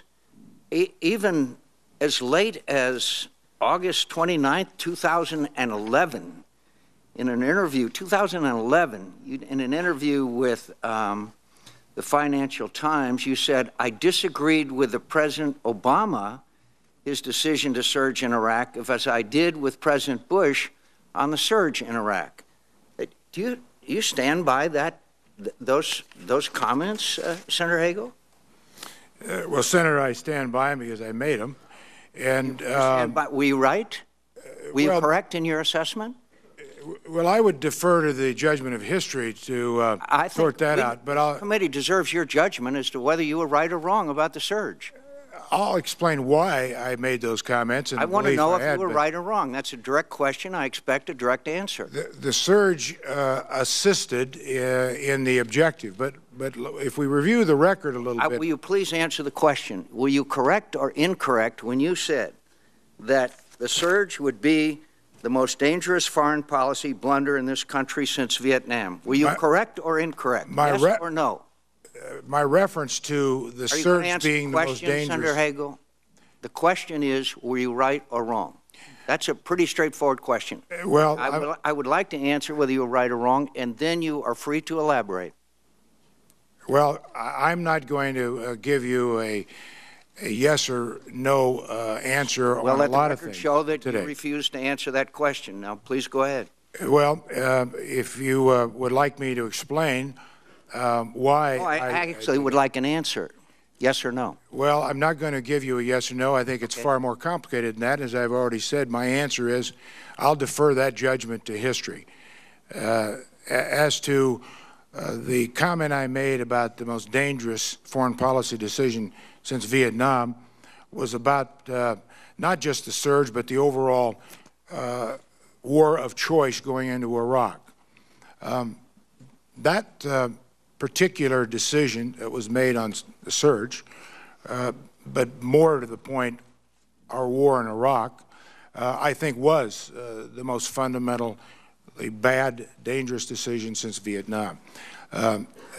Aside from the costs that occurred in this country to blood and treasure, aside what that did to take our focus off of Afghanistan, which in fact was the original and real focus of a national threat to this country. Iraq was not.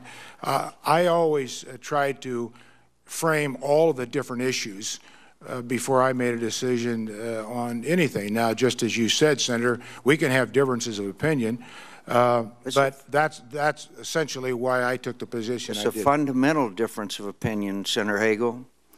And Senator Graham and I and Senator Lieberman, when there were 59 votes in the United States Senate, spent our time trying to prevent that 60th. Thank God for Senator Lieberman.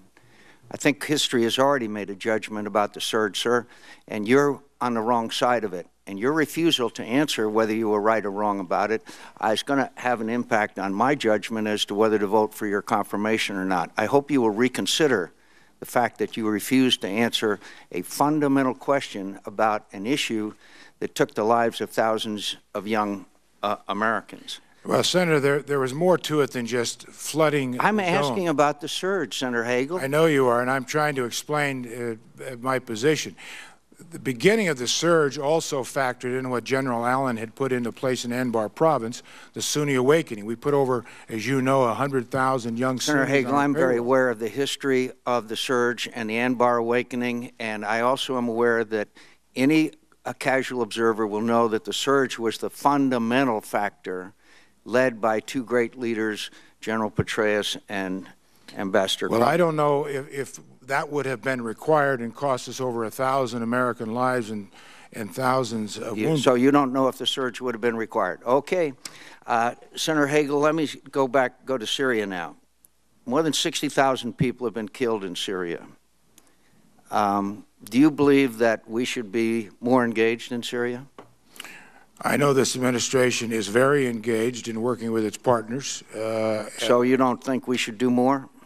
Well, when you say do more, do you mean... You think we should make sure that the Syrians get the weapons they need and perhaps establish a no-fly zone?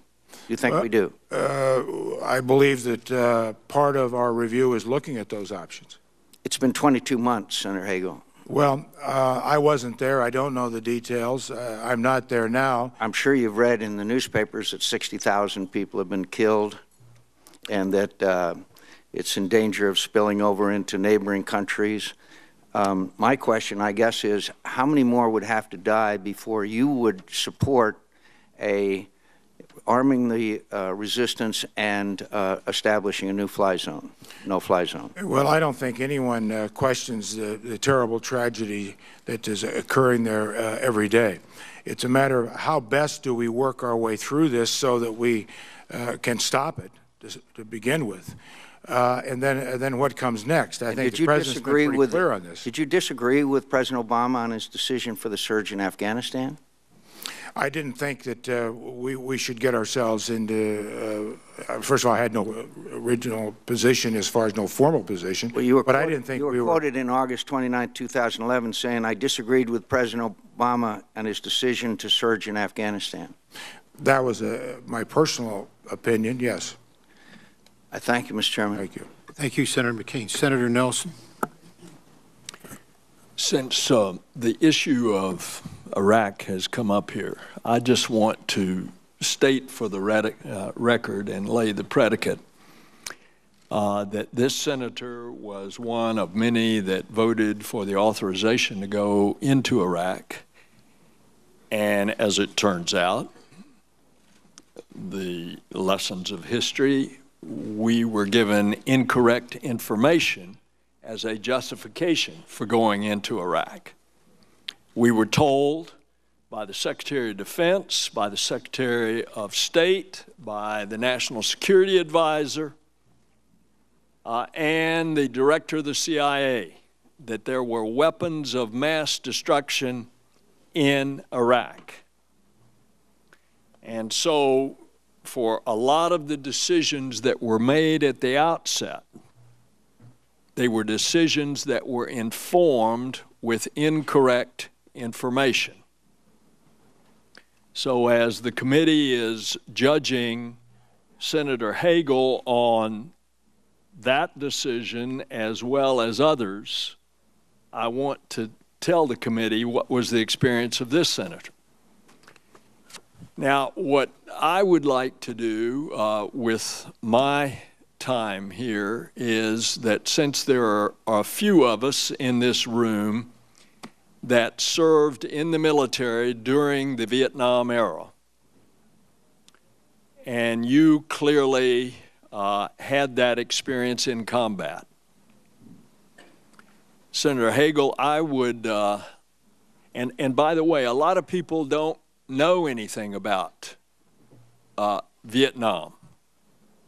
and don't know how difficult it was, as Senator Warner has so eloquently stated in his comments, how the nation was divided. But I would like for you, as the committee is getting to know you, know something about your service in Vietnam and your combat experience. Were you wounded, Senator Hagel? Well, Senator Nelson, thank you. If I may, if I read into your question some latitude in answering, I would respond this way. I think my time is better served to maybe talk about more of the specific things like Senator McCain asked me about and some others, and maybe weave in some of my experience as to how it formed my judgment, rather than going through a 12-month journal of my time in the jungles when my brother Tom and I were both wounded twice together. 1968, when Tom and I served there, was the worst year we had. Those who may not recall that year, we sent over 16,000 dead Americans home. Now that's unfathomable in the world that we live in today, 16,000 dead Americans. I saw that from the bottom. I think Chairman Levin, in an accurate and appropriate quote about what I said in his introductory statements about what formed me. And it directly goes to Senator McCain's question about the surge. Just as I said in my statement, I had one fundamental question that I asked myself on every vote I took, every decision I made. Was the policy worthy of the men and women that we were sending into battle and surely to their deaths? And in many cases, unfortunately, tens of thousands of cases that we're living with, these poor families are living with, wounded, the results, the consequences. I know it's easy here, it is anywhere, if you don't have a connection to some of this, to see these things a little differently. It doesn't mean I'm any better, Senator. It doesn't mean I'm any smarter. It doesn't mean I'm any more appreciative of the service of our country. That's not it. I saw it from the bottom. I saw what happens. I saw the consequences and the suffering and the horror of war. So I did question a surge. It wasn't an aberration to me ever. I always asked the question, is this going to be worth the sacrifice? Because there will be sacrifice. In the surge case in Iraq, we lost almost 1,200 dead Americans during that surge and thousands of wounded. Now, was it required? Was it necessary? Senator McCain has his own opinion on that, shared by others. I'm not sure. I'm not that certain that it was required. Now, it doesn't mean I'm right. Doesn't mean I didn't make wrong votes. But that's what guides me. When you asked me the question about my time in Vietnam and was I wounded, oh, I was a very insignificant part of this. We were just doing our job, Senator, as every military person knows that. Some of this committee has rather distinguished members who served, starting with Senator McCain and the sacrifices he's made to this country. But it does condition you. I'm not shaped, framed, molded, consumed by that experience. Of course not. But it's part of me. I tried to explain that in my opening statement. We're all shaped by those experiences. I hope that experience that I've had is for the better. I hope, if I have the privilege of serving as Secretary of Defense, it will put someone in charge at the Pentagon, and not questioning past Secretaries of Defense. I can only speak for myself, who understands the realities of consequences of war. It doesn't mean I'm better. but that's who I am. I don't walk away from that. I acknowledge that, but it doesn't consume me, Senator. I don't see the lens of every world event and whether we should use American power through the lens of Vietnam. But it is part of me. It is part of that lens. I think that's for the better. I think we need to be cautious with our power. I think we need to be wise with our power. We have great power. We have awesome power. No nation in the world is even in our league. We have done so much good with that power. I don't think there's a nation in the history of man who has ever been as judicious and careful with its power as we have. And I want to make sure we continue to do that, as you all do. We'll have differences, Senator, on policies. But all I can do is my best based on my own experiences, and as I also said in my statement, reaching out, listening, learning, never knowing enough, understand circumstances change. Thank you, Mr. Chairman. Thank you, Senator Nelson. Senator Sessions. Thank you. Senator Hagel, it's great to have you with us and to have this hearing and an opportunity to discuss important issues. I admire your service to your country, and your combat experience is something we all honor and respect.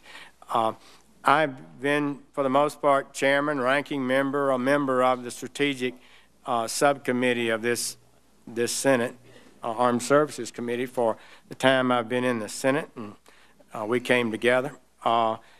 And so I've had some experience and knowledge about the great debates involving nuclear weapons and national security. I believe the Secretary of Defense should be the core, the rock-solid person for defense of America. I believe he should project an image of solidity and steadfastness that the whole world and American people can depend on. And I'm more than a little troubled by the report that you participated in, the Global Zero report that calls for the total elimination of nuclear weapons and clearly suggests that's an achievable goal in a realistic period of time, although certainly not immediately. And your report writers defend you. They've issued an article defending you and the report that was just issued last year. And they protest mightily and say that, quote, Chuck Hagel and Global Zero's views on nuclear weapons are in the national security interest and squarely in the mainstream. Indeed, your defenders insist you're in the mainstream because your position is that of President Obama's. And dramatically, they assert you are out of the mainstream if you believe otherwise. So, your report explicitly calls for, quote, an urgent and transformational change in the U.S. nuclear force structure, strategy, and posture, close quote. I think it's an exceedingly dramatic report, frankly. Now, specifically, as to the historic nuclear force triad that's been the bedrock of our defense policy for half a century, your report calls for bilaterally or unilaterally totally eliminating the ICBM triad leg. In fact, the report refers to it itself as a dyad instead of a triad report. And you propose eliminating the 76 nuclear B-52 bombers entirely, leaving only 18 B-2 bombers, reducing nuclear submarines from 14 to 10. Further, the committee report that you sponsored, you were one of the 5 members that produced it, you favor eliminating all tactical nuclear weapons, de-alerting all weapons, and according to the report, as I read it, that would mean it would take from 1 to 3 days to place a weapon on alert. And so I certainly agree that that would be a transformational change in our nuclear force structure, strategy, and posture. And I think it's a big historic thing. Now, General Kaler, the present commander of of the U.S. Strategic Command and the Secretary of Air Force, Mike Donnelly, do not agree with the recommendations in this report. People you'll supervise. General Kaler told the press on August 8th last year, "I do not support the former Vice Chairman," and that's General Cartwright. "I do not think that we're in the place he suggests now, nor do I see that particular place anytime soon." So you'll be supervising him. Would you share with us where you are today on that issue? Do you support the view of General Kaler, or do you support the view of the commission report that you signed? Thank you, Senator. Well, let me first correct some of your interpretation of what the Global Zero report was and is, and what it actually said. First, it didn't propose or call for anything. It was, in fact, the word specifically used at the front end of that report was illustrative, proposing nothing, but laying out different scenarios and possibilities and schedules. But here's the key part of all this. And by the way, this was summarized in a letter to President Obama in 2009. Bilateral, never unilateral. Nothing was ever suggested on a unilateral basis to take down our arsenal. Negotiated, verifiable. These are all terms that were in the report. As Senator Nunn said in his opening statement, and I have alluded generally to this, the mainstream thinking of most presidents we've had the last 65 years, and I go back to Ronald Reagan's comments, as Senator Nunn quoted, was reduction of nuclear weapons for the obvious reasons. That's why we have engaged in treaties to reduce nuclear weapons. Those weren't unilateral arrangements. Those were bilateral arrangements. The U.S. and the Russians, as you know, have about 90% of the nuclear weapons in the world today. Now, there are others who have them. There are 9 nuclear powers, dangerous. Obviously, the so-called loose nukes or non-state actors, terrorist groups getting a hold of these are threats. But Senator Hagel, I just want to make sure that's clear. I know, but it's not clear in your report. The report says, quote, on page 1, "These steps could be taken with Russia in unison through reciprocal presidential directives negotiated in another round of bilateral arms reductions or implemented unilaterally." Well, that's not proposing, it says it 2 more times in this report that these ideas could be, a less good approach would be to adopt this agenda unilaterally. It suggests it should be adopted. That wouldn't be as good, but you would do so. And there's another reference to that. And it does call for these reductions. In your conclusion, you say the United States should seek to achieve such reductions in 10 years and plan to base its arsenal on a dyad of nuclear delivery vehicles. You go on to say Trident missile submarines, the optimal mix would consist of 10 Trident submarines and 18 B-2 bombers. The normal conditions of 1/2 of the warhead stockpile would be deployed on these carriers. The other half would be kept in reserve. All land-based intercontinental missiles armed with nuclear payloads would be retired, along with carriers of non-strategic nuclear warheads. That's all of which would be eliminated. That's the tactical nuclear weapons, all of which would be eliminated from the stockpile. B-52 bombers would be completely dismantled or converted to carry only conventional weapons. I don't believe that's consistent with the policy of the country as a whole. I supported legislation to create a bipartisan commission several years ago to help us. Senator Levin and others supported that. The House supported it, and it passed, to help us determine how much further we can continue to draw down our nuclear weapons. It was chaired by William Perry, the Secretary of Defense under Carter. James Schlesinger served in the Carter and Nixon cabinets. It had John Glenn on it, Martin Halperin, Lee Hamilton, James Woolsey. They had Keith Payne and others. They had access to the Defense Department, secret documents and information, and they came out with quite a different view. Let me just point out some of the things that they came up with. They said maintain the triad. They said maintain tactical nuclear weapons. They recommended no change in the alert status. And in fact, the Defense Department's nuclear posture review under President Obama and Secretary Gates explicitly found the alert status should not be altered in their review of nuclear weapons. And they fundamentally found a need for nuclear weapons. That's the point. And your commission basically said there's undermines the request for nuclear weapons.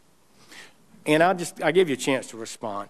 On Global Zero, they sort of, I think, foresaw this argument before your report was issued. They said this, quote, the conditions that might make possible the global elimination of nuclear weapons are not present today, and their creation would require a fundamental transformation of the world political order, close quote. And that is a very strong statement, and I think it was aimed at this idea that it's practical and realistic for us to expect that the world is going to move to zero nuclear weapons. All right. So first, I want to ask you one question that you told me in our meeting that I appreciated. President Obama stated when we did the New START treaty discussion and vote and debate, quote, I intend to modernize or replace the triad of strategic nuclear systems, a heavy bomber and air-launched cruise missile and ICBM and nuclear-powered ballistic missile submarine, close quote.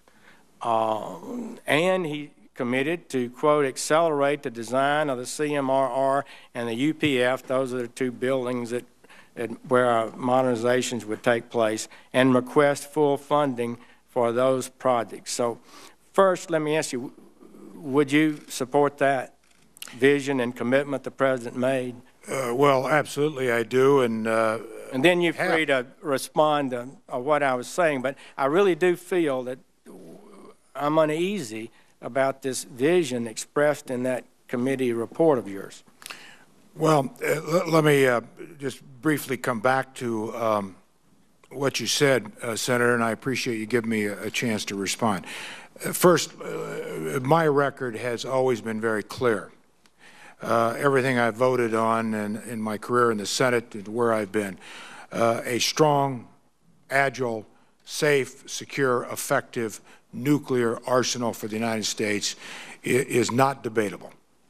I've voted that way. I believe that. You know that the home of the Strategic Command is now in Senator Fisher's state, which used to be in the state I represented, or I used to be in that state as a senator. It hasn't changed. I know a little something about it.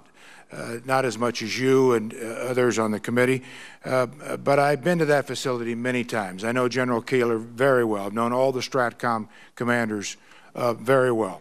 And you know what the motto of STRATCOM is. It's a pretty significant motto. Peace is our business.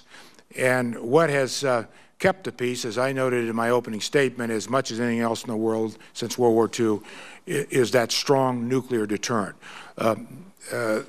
This prospective Secretary of Defense would never do anything or in any way take any action that would minimize or harm or downgrade that reality. But again, I go back to, not to get caught up in this report, this report was about illustrative possibilities. How could things be done? Always bilateral, always verifiable, always negotiable, just as we've always done in all our treaties. So I'll stop there. That's a commitment I make to you. I made it to the President. My record's clear on that. Thank you. I think we have to move on. Well, just thank you, and I would just say the vision stated in your Global Zero report, I believe is likely to create instability rather than confidence and stability, create uncertainty in the world among our allies and our potential adversaries. And I do not believe it would meet the goal that you said, not to weaken our ability. So I'm troubled that I appreciate your comments today, but I am troubled by the language in that report. Thank you very much, Senator Sessions. Senator McCaskill. Thank you, Mr. Chairman. In the 6 years I've served on this committee, I have served under Senator Warner as a ranking Republican member and Senator McCain as a ranking Republican member. And I've got to tell you that there has never been a time that I didn't sense that we all agreed that our work on behalf of our nation in terms of protecting our country and defending our country, that it was a bipartisan effort. I believe very strongly that this committee needs to be bipartisan. And I hope that the new ranking member holds the same regard for that as Senator McCain and Senator Warner did, because at all times I felt that they were respectful and were willing to listen to our disagreements. And I'm hopeful that that will continue, and I will be optimistic that it will. I'm going to ask a series of questions, and then at the end of them, if you need more time, just say so. Do you believe that all options should be on the table when we confront Iran? Absolutely. Do you believe Iran is currently a state sponsor of terrorism and provides material support to Hezbollah and to Hamas? Yes, and I'm on the record a number of times saying that. Do you support sanctions against Iran? Yes. Do you believe that the United States should unilaterally eliminate its nuclear arsenal? No. Do you agree with 4 national security leaders, including Mr. Perry, Henry Kissinger, Sam Nunn, William Perry, and George Shultz, President Reagan's Secretary of State, when they said, and I quote, "The 4 of us have come together in a nonpartisan effort deeply committed to building support for a global effort to reduce reliance on nuclear weapons, to prevent their spread into potentially dangerous hands, and to ultimately to end them as a threat to the world. We remain committed to working towards this vision and advancing the steps essential to achieve this goal." Do you agree with those 4 bipartisan national leaders in the area of national security and foreign policy? Yes. I wanted to take a few minutes to talk about some of the things we talked about in my office, and some people on the committee are going, oh, here she goes on contracting, but auditability of the Defense Department. I know you stated in some of the advanced policy questions that you want to hold people accountable on auditability. I don't think most Americans realize that as we face shrinking budgets and as we want to secure the preeminence of our military and not hollow out the spending at the Defense Department, that auditability is a crucial ingredient to us being able to figure out whether all the money that's being spent there is being spent like Americans would want it to be spent. Can you reassure me that auditability, as prescribed by law, coming through this committee, that it needs to happen no later than 2017? Can you make a commitment to me today on the record that that will be a priority of yours, making sure, as Secretary Panetta did and Secretary Gates before him, that auditability will be an essential priority of your time as Secretary of Defense? As I told you, Senator, I will. I make that commitment to this committee. And then turning to contracting. I have yet to have provided to me, other than raw numbers that we spent, any data that would indicate that major infrastructure rebuilding as part of a counterinsurgency strategy works. There are many things that work in a counterinsurgency strategy, and one of them, as it was originally posed to me back some 6 years ago on this committee by General Petraeus, was that the SERP funds, the Commander's Emergency Response Program, that walking around money to fix plate glass windows in neighborhoods, that was an essential part of the coin strategy.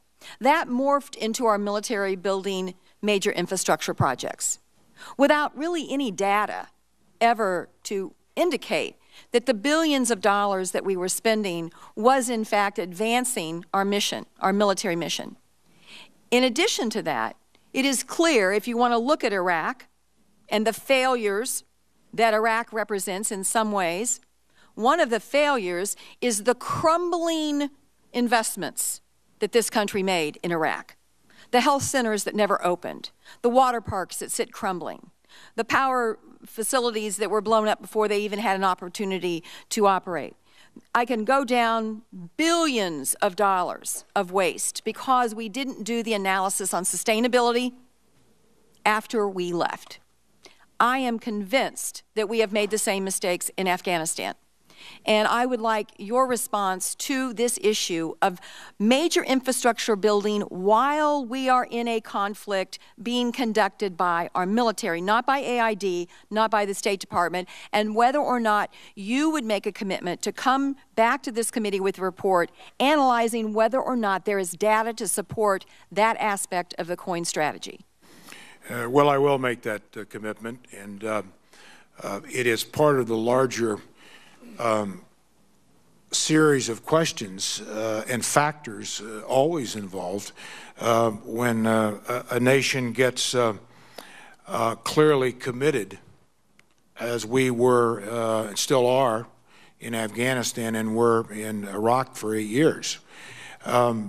When you are at war, the highest first priority is to take care of your people. As a result of that, all the rest of the normal latitude and guidance and theory, policy is secondary. And so I think in both of those wars, because we got ourselves in so deep with so many people, and the welfare of our men and women was paramount. We tried a lot of things. We had never been this way before. We had never seen anything quite like these two situations.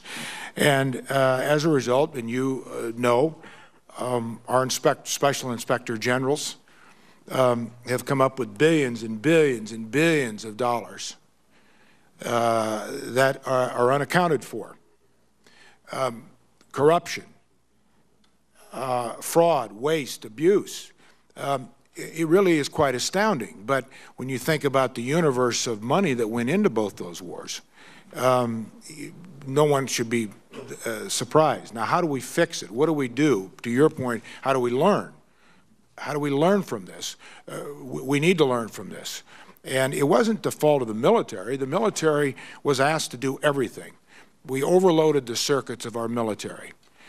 We said, you do it. You've got the money. You've got the structure. You've got the organization. You've got the people. Now go do it. And so we put these people, these young captains, you talk about SURF funds, in very difficult spots. These young captains were given $100,000 in cash, essentially walking around money to take care of tribal chiefs and so on and so on. It wasn't their fault. That they were told to do this. This is what was part of the strategy. I don't question necessarily any particular strategy or part of it, but I do think it's part of the whole that you're talking about. And if I'm confirmed and go over there, I will take a look at this, and we'll go deeper and wider into this, because we owe it to our people. We owe it to the people of this country who pay the bills. And for future, what did we learn for future challenges? Thank you. Thank you, Mr. Chairman. Thank you, Senator McCaskill. Senator Chambliss. Thanks, Mr. Chairman. Chuck, again, congratulations on your nomination. As we talked the other day, you and I have been good friends since I came to the Senate 2002. Sat next to each other for 6 years on the Intel Committee, and during that process, you cast some votes that I questioned, but we were always able to dialogue and never impacted our friendship, and I'm very appreciative of that. You also introduced by two of my dearest friends, Senator Nunn and Senator Warner, which certainly is a credit to you. I want to drill down, Chuck, on the issue that I think is going to be very much at the forefront, probably the number one issue you're going to have to deal with, assuming that you're confirmed, and that's the issue of our relationship with Iran and where we go in the future, short term as well as long term.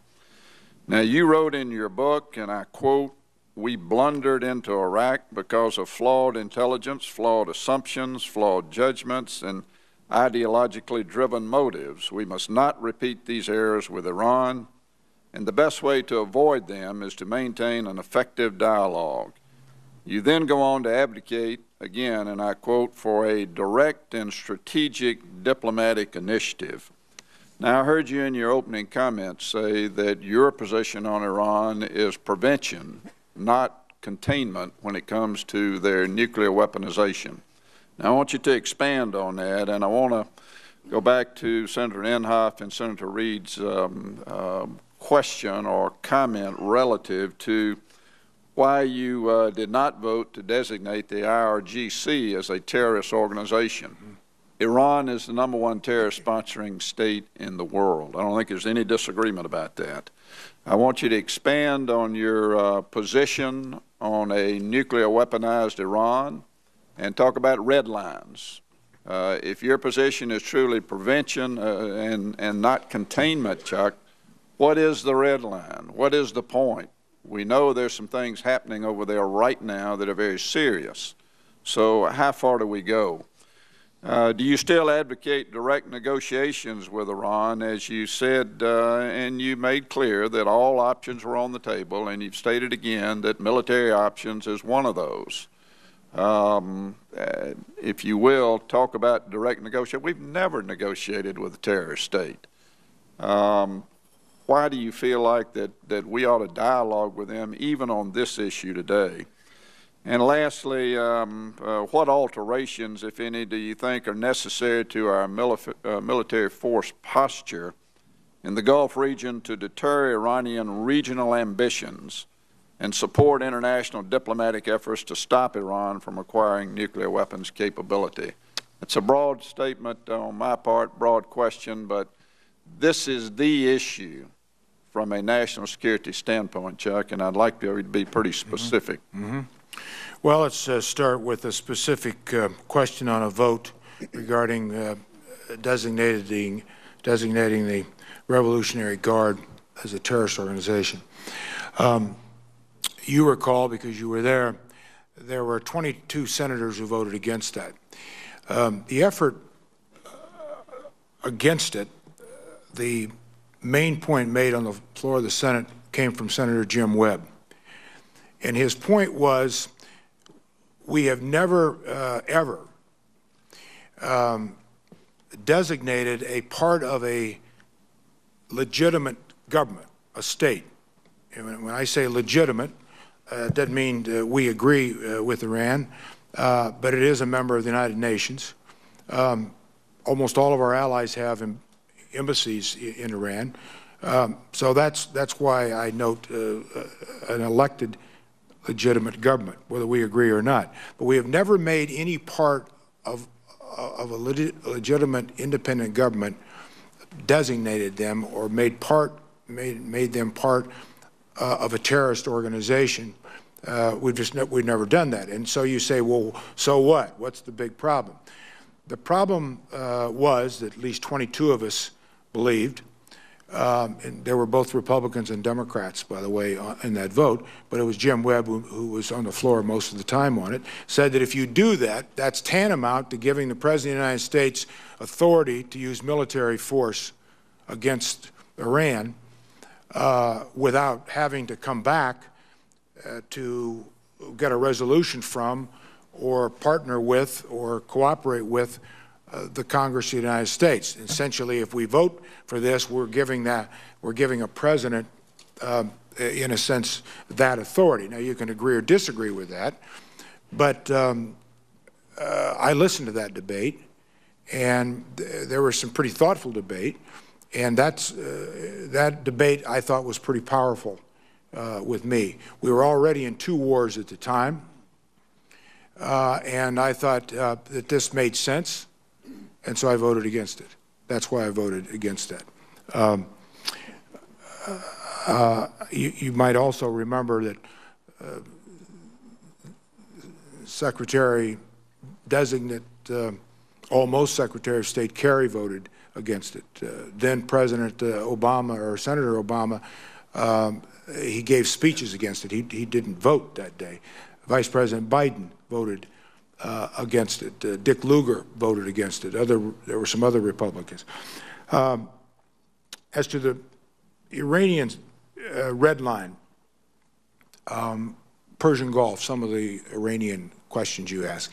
I support the President's strong position on containment, as I've said, and I'll speak more specifically to a couple of the examples you used from my book. But his position, I think, is right. And when you ask the question about red line, well, red line, I think the President has gone as far as he should go publicly on that. And he said clearly that, in his words, he has Israel's back. He said that his policy is not to allow the Iranians to get a nuclear weapon. What constitutes when action would be taken, I think that's always something that should not be discussed publicly or debated publicly or out in the public domain. Your quotations from my book, which you acknowledge as well, that I always said the military option should be on the table, and I had said that consistently, as well as engaging with Iran. I've always thought it's far smarter to approach these very serious threats, including Iran, probably as significant a threat as we have out there today, although North Korea is beyond a threat. It's a real nuclear power and quite unpredictable. I think Pakistan is another very complicated reality. But staying on Iran, I think we're far smarter to do what the President's been doing, which I laid out, by the way, in my book. I have a chapter on Iran. I have 2 chapters on Iraq. I have a chapter on the Middle East. Getting the world community behind us with these UN-sanctioned sanctions through the Security Council of the United Nations. These are tough sanctions. They are having a tremendous impact, you know that, on Iran. If, in fact, the military option is the only one required, I think we're always on higher ground in every way. International law, domestic law, people of the world, people of the region to be with us on this.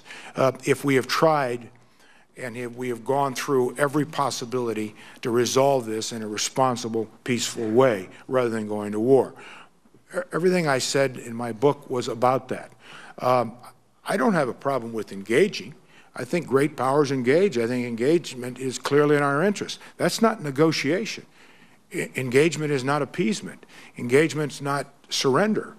I think if the time is right, the climate's right, the dynamics are right, we should find ways, if we can find ways. We can't force it.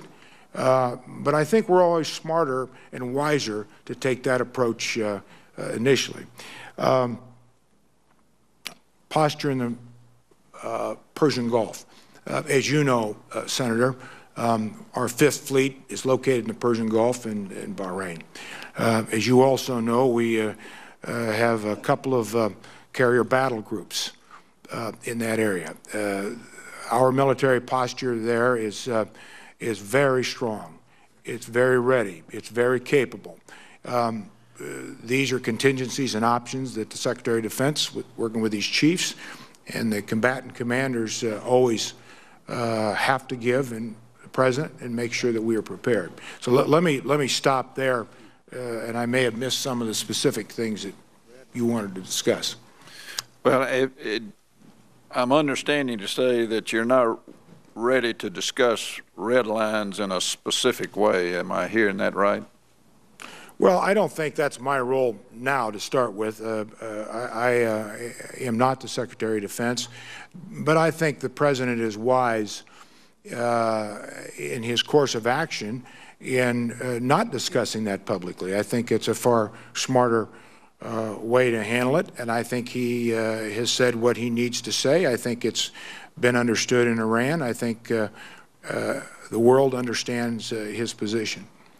By the way, I've just been handed a note that I misspoke and said I supported the President's position on containment. If I said that, it meant to say that obviously his position on containment, we don't have a position on containment. So I recognize I've had more attention paid to my words the last 8 weeks than I ever thought possible, but so I don't take any chances. Thank you. I think I understood you correct on containment and prevention. Thanks, Mr. Chairman. Just to make sure your correction is clear, we do have a position on containment, which is we do not favor containment. We do not favor containment. That's the President's position, and that was my position. Thank you. I just want to clarify the clarify. Now, if you need further clarification, that's why I'm here. Thank you, Senator Chambliss. Senator Udall. Thank you, Mr. Chairman. Good morning, Senator Hagel. Senator. Thank you for your service. Thank you for your willingness to once again heed the call and lead the Department of Defense.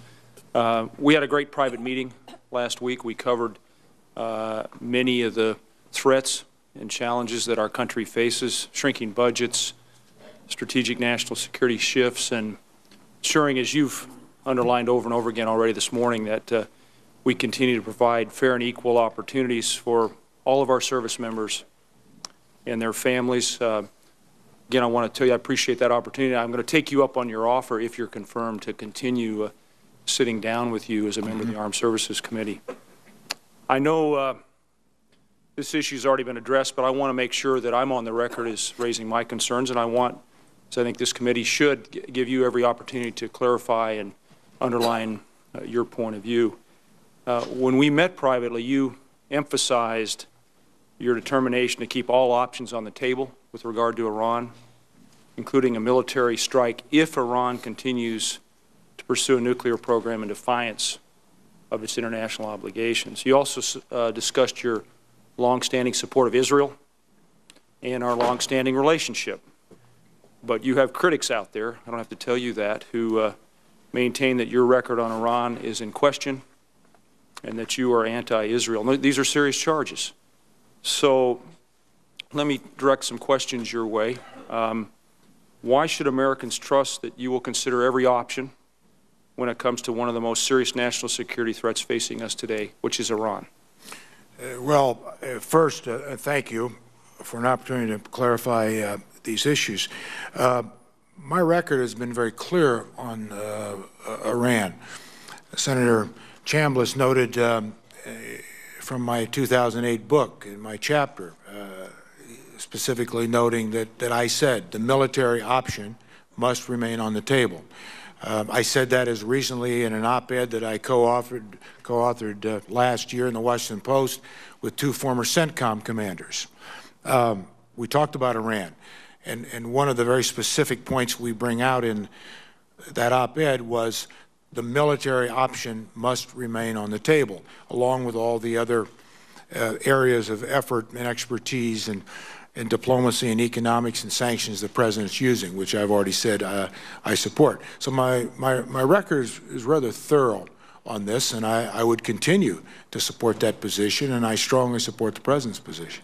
Senator, talk about your view on Israel, our relationship with Israel. How can we continue to have a special alliance with a country with whom we share more than an economic or political philosophy, but with a broader a moral connection that we have to Israel?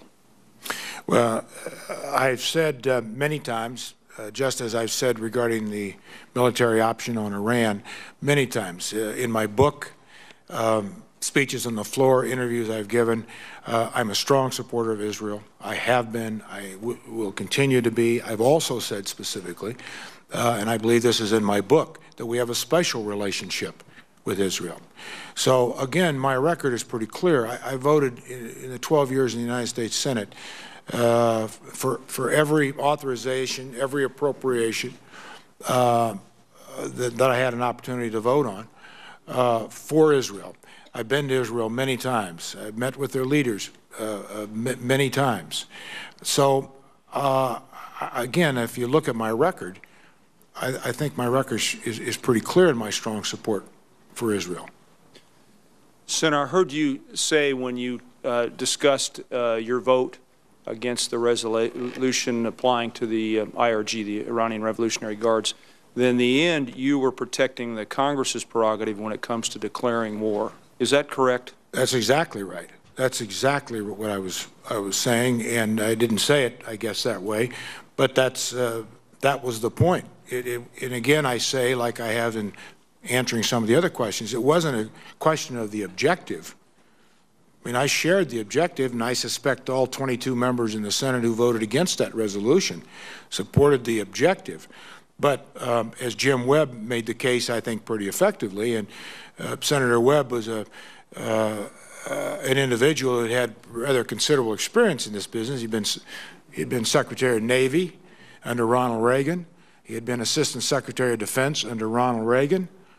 One of the most decorated veterans of Vietnam, United States Senator, celebrated author, lawyer, and I thought he made a pretty strong, persuasive case, so did many of us. Let's turn to cybersecurity. I was pleased that you mentioned cybersecurity early in your initial remarks. The Pentagon's move to significantly expand its cybersecurity assets and knowledge. I have to talk about Colorado since I represent Colorado. The Air Force Academy is well positioned to train those new cybersecurity experts. We're also the home of Space Command and Northern Command. Would you talk a little bit more about your take on cybersecurity, what we ought to be doing, what sorts of resources we need?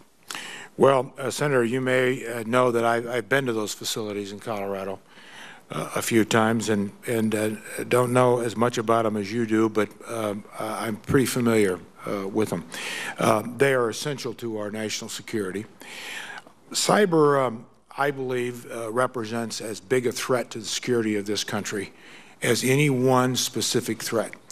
For all the reasons this committee understands, it's an insidious, quiet kind of a threat that we've never quite seen before. It can paralyze a nation in a second. Not just a power grid or a banking system, but it can knock out satellites. It can take down computers on all of our carrier battleships. It can do tremendous damage to our national security apparatus. That is the larger threat. But when you start defining it down, this body, I know, I watched it, went through a pretty agonizing 3 months at the end of 2012 trying to find a bill that they could agree on cyber. I know, or I believe, the Congress will come back at it in this new Congress. I think you must, and you know that, because we have different intergovernmental authorizations here. Department of Homeland Security's, DOD. Where's the capacity? Where are the budgets? Where are the authorities? This is law enforcement. This is privacy, business. A lot of complications that we've really never, ever had to face before on other national defense threats to this country. So cyber will be an area that we'll continue to focus on. We must. It's an area that I will put high priority on if I'm confirmed to be Secretary of Defense. Senator, in the 2013 NDAA, there's a provision that compels the military to accommodate the conscience, moral principles, or religious beliefs of all members of the armed forces. This sounds reasonable on the surface, but I'm especially concerned that this could lead to misguided claims of a right to discriminate against lesbian, gay, and bisexual service members, women, or persons with certain religious beliefs. The President has said, I want to quote him, that the Department of Defense will, quote, not permit or condone discriminatory actions that compromise good order and discipline or otherwise violate military codes of conduct, end of his statement. Will you ensure that the Department of Defense, in accommodating religious beliefs or matters of conscience, does not tolerate discrimination or harm to others? Absolutely. I will faithfully, diligently enforce our laws. All men and women deserve the same rights, and I can assure you that that will be a high priority if I do enforce that and assure that in every way through the entire line of chain of command and accountability. Thank you, Senator Hagel. I look forward to the second round of questions. I know it's going to be, I think it's now afternoon, so good afternoon to you, and thank you for being here. Thanks. Thank you, Senator Udall. Senator Wicker. Let me just follow up on that. Does that mean, though, that a chaplain would have to perform a same-sex marriage, in your view, if he objected based on conscience? Well, I think the Pentagon regulations show, Senator, that same-sex marriage is legal in 9 states. No, would a chaplain be able to bow out of that procedure based on conscience? Certainly. Okay. Well, what we don't want, though, I think it's Senator Udall's point is someone to be denied to be married in a chapel or a facility and so on. But certainly a matter of conscience, yes. What I'm talking about is a strict interpretation of defending the law, which defends rights. Thank you very much for clarifying that. And thank you for calling me early on. Yeah. We had our conversation on January 8, and I appreciated that opportunity. You just said that your statements over time have gotten a lot more attention than you ever dreamed possible. I hope you agree that that is entirely appropriate in this context. Chairman Levin mentioned that in his opening statement that in speaking your mind, you had said several things that caused him concern, and he asked you about that. Senator Inhofe mentioned that several of your statements involved what some people feel are policy reversals based on expediency. And so those are concerns. You and I talked about 2 of these topics during our conversation, and one of them was with regard to sanctions against Iran. You told me in our conversation that you opposed unilateral sanctions because they don't work and they isolate the United States. Indeed, you had made that statement to the Omaha paper just the day before. I have not supported unilateral sanctions because when it is us alone, they don't work and they just isolate the United States. In the Omaha paper, I'll have to say that that statement seems to be in direct contradiction to your letter to Senator Boxer 1 week later, when you told her, and I quote, "I agree that with Iran's continued rejection of diplomatic overtures, further effective sanctions, both multilateral and unilateral, may be necessary." Now, a week before that, you said that you have opposed them because they don't work. Senator Levin mentioned in his statement he disagrees with that. He believes they do work. You gave him an answer to that statement, and we have it on the record. But let me just suggest to you, Senator, that if words have meaning, there's no 2 ways about it. The statement that you gave in the Omaha paper and that you gave to me the following day is substantially and substantively different from what you wrote to Senator Boxer a week later. The Office of Secretary of Defense is one of the most powerful positions in the country. and arguably in the world. And this official, whoever he or she is, must lead with clarity and precision, and people around the world need to rely on the clear meaning of the words of the Secretary of Defense. Now, the other thing we discussed that gave me concern during our conversation on January 8th was your statement about the Jewish lobby. And you told me that you had apologized for using that terminology, and you retracted the use of the term Jewish lobby. What you said was the Jewish lobby intimidates a lot of people up here. This was in a book, an interview that you gave to Aaron David Miller. And you said, I've always argued against some of the dumb things they do because I don't think it's in the interest of Israel. Here's my problem with your position at this point. You have corrected the term Jewish lobby, and I assume now the correct term would be Israel lobby or Israeli lobby.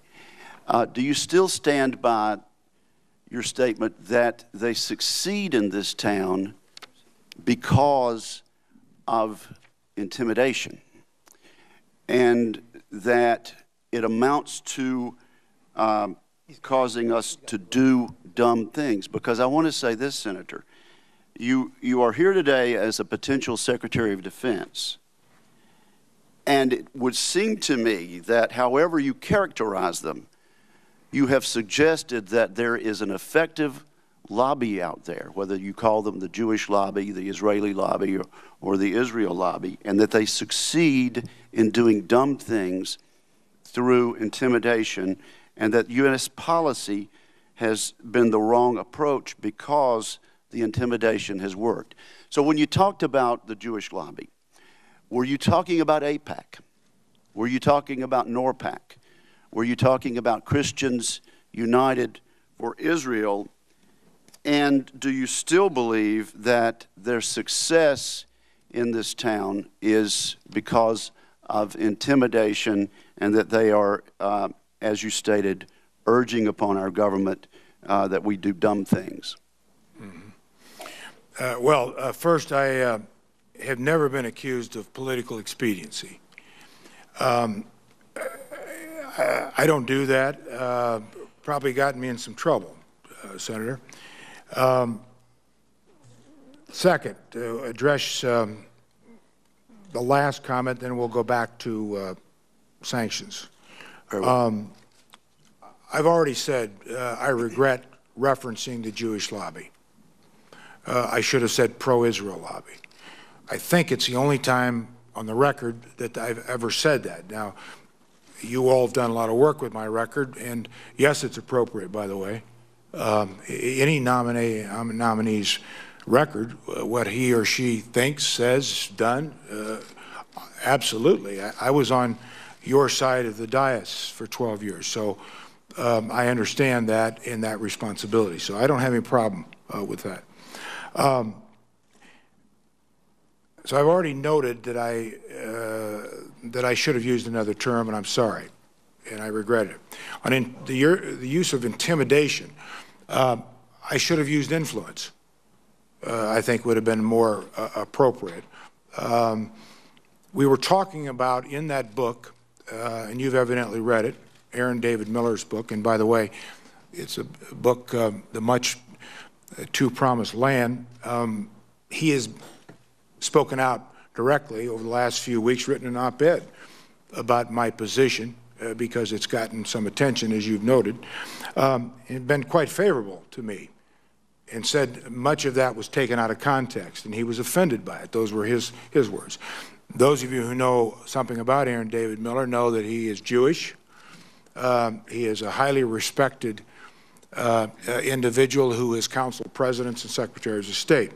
He also says in that interview, which is a fairly short interview, he mentions that I am a strong supporter of Israel. That's in the interview. So I think that says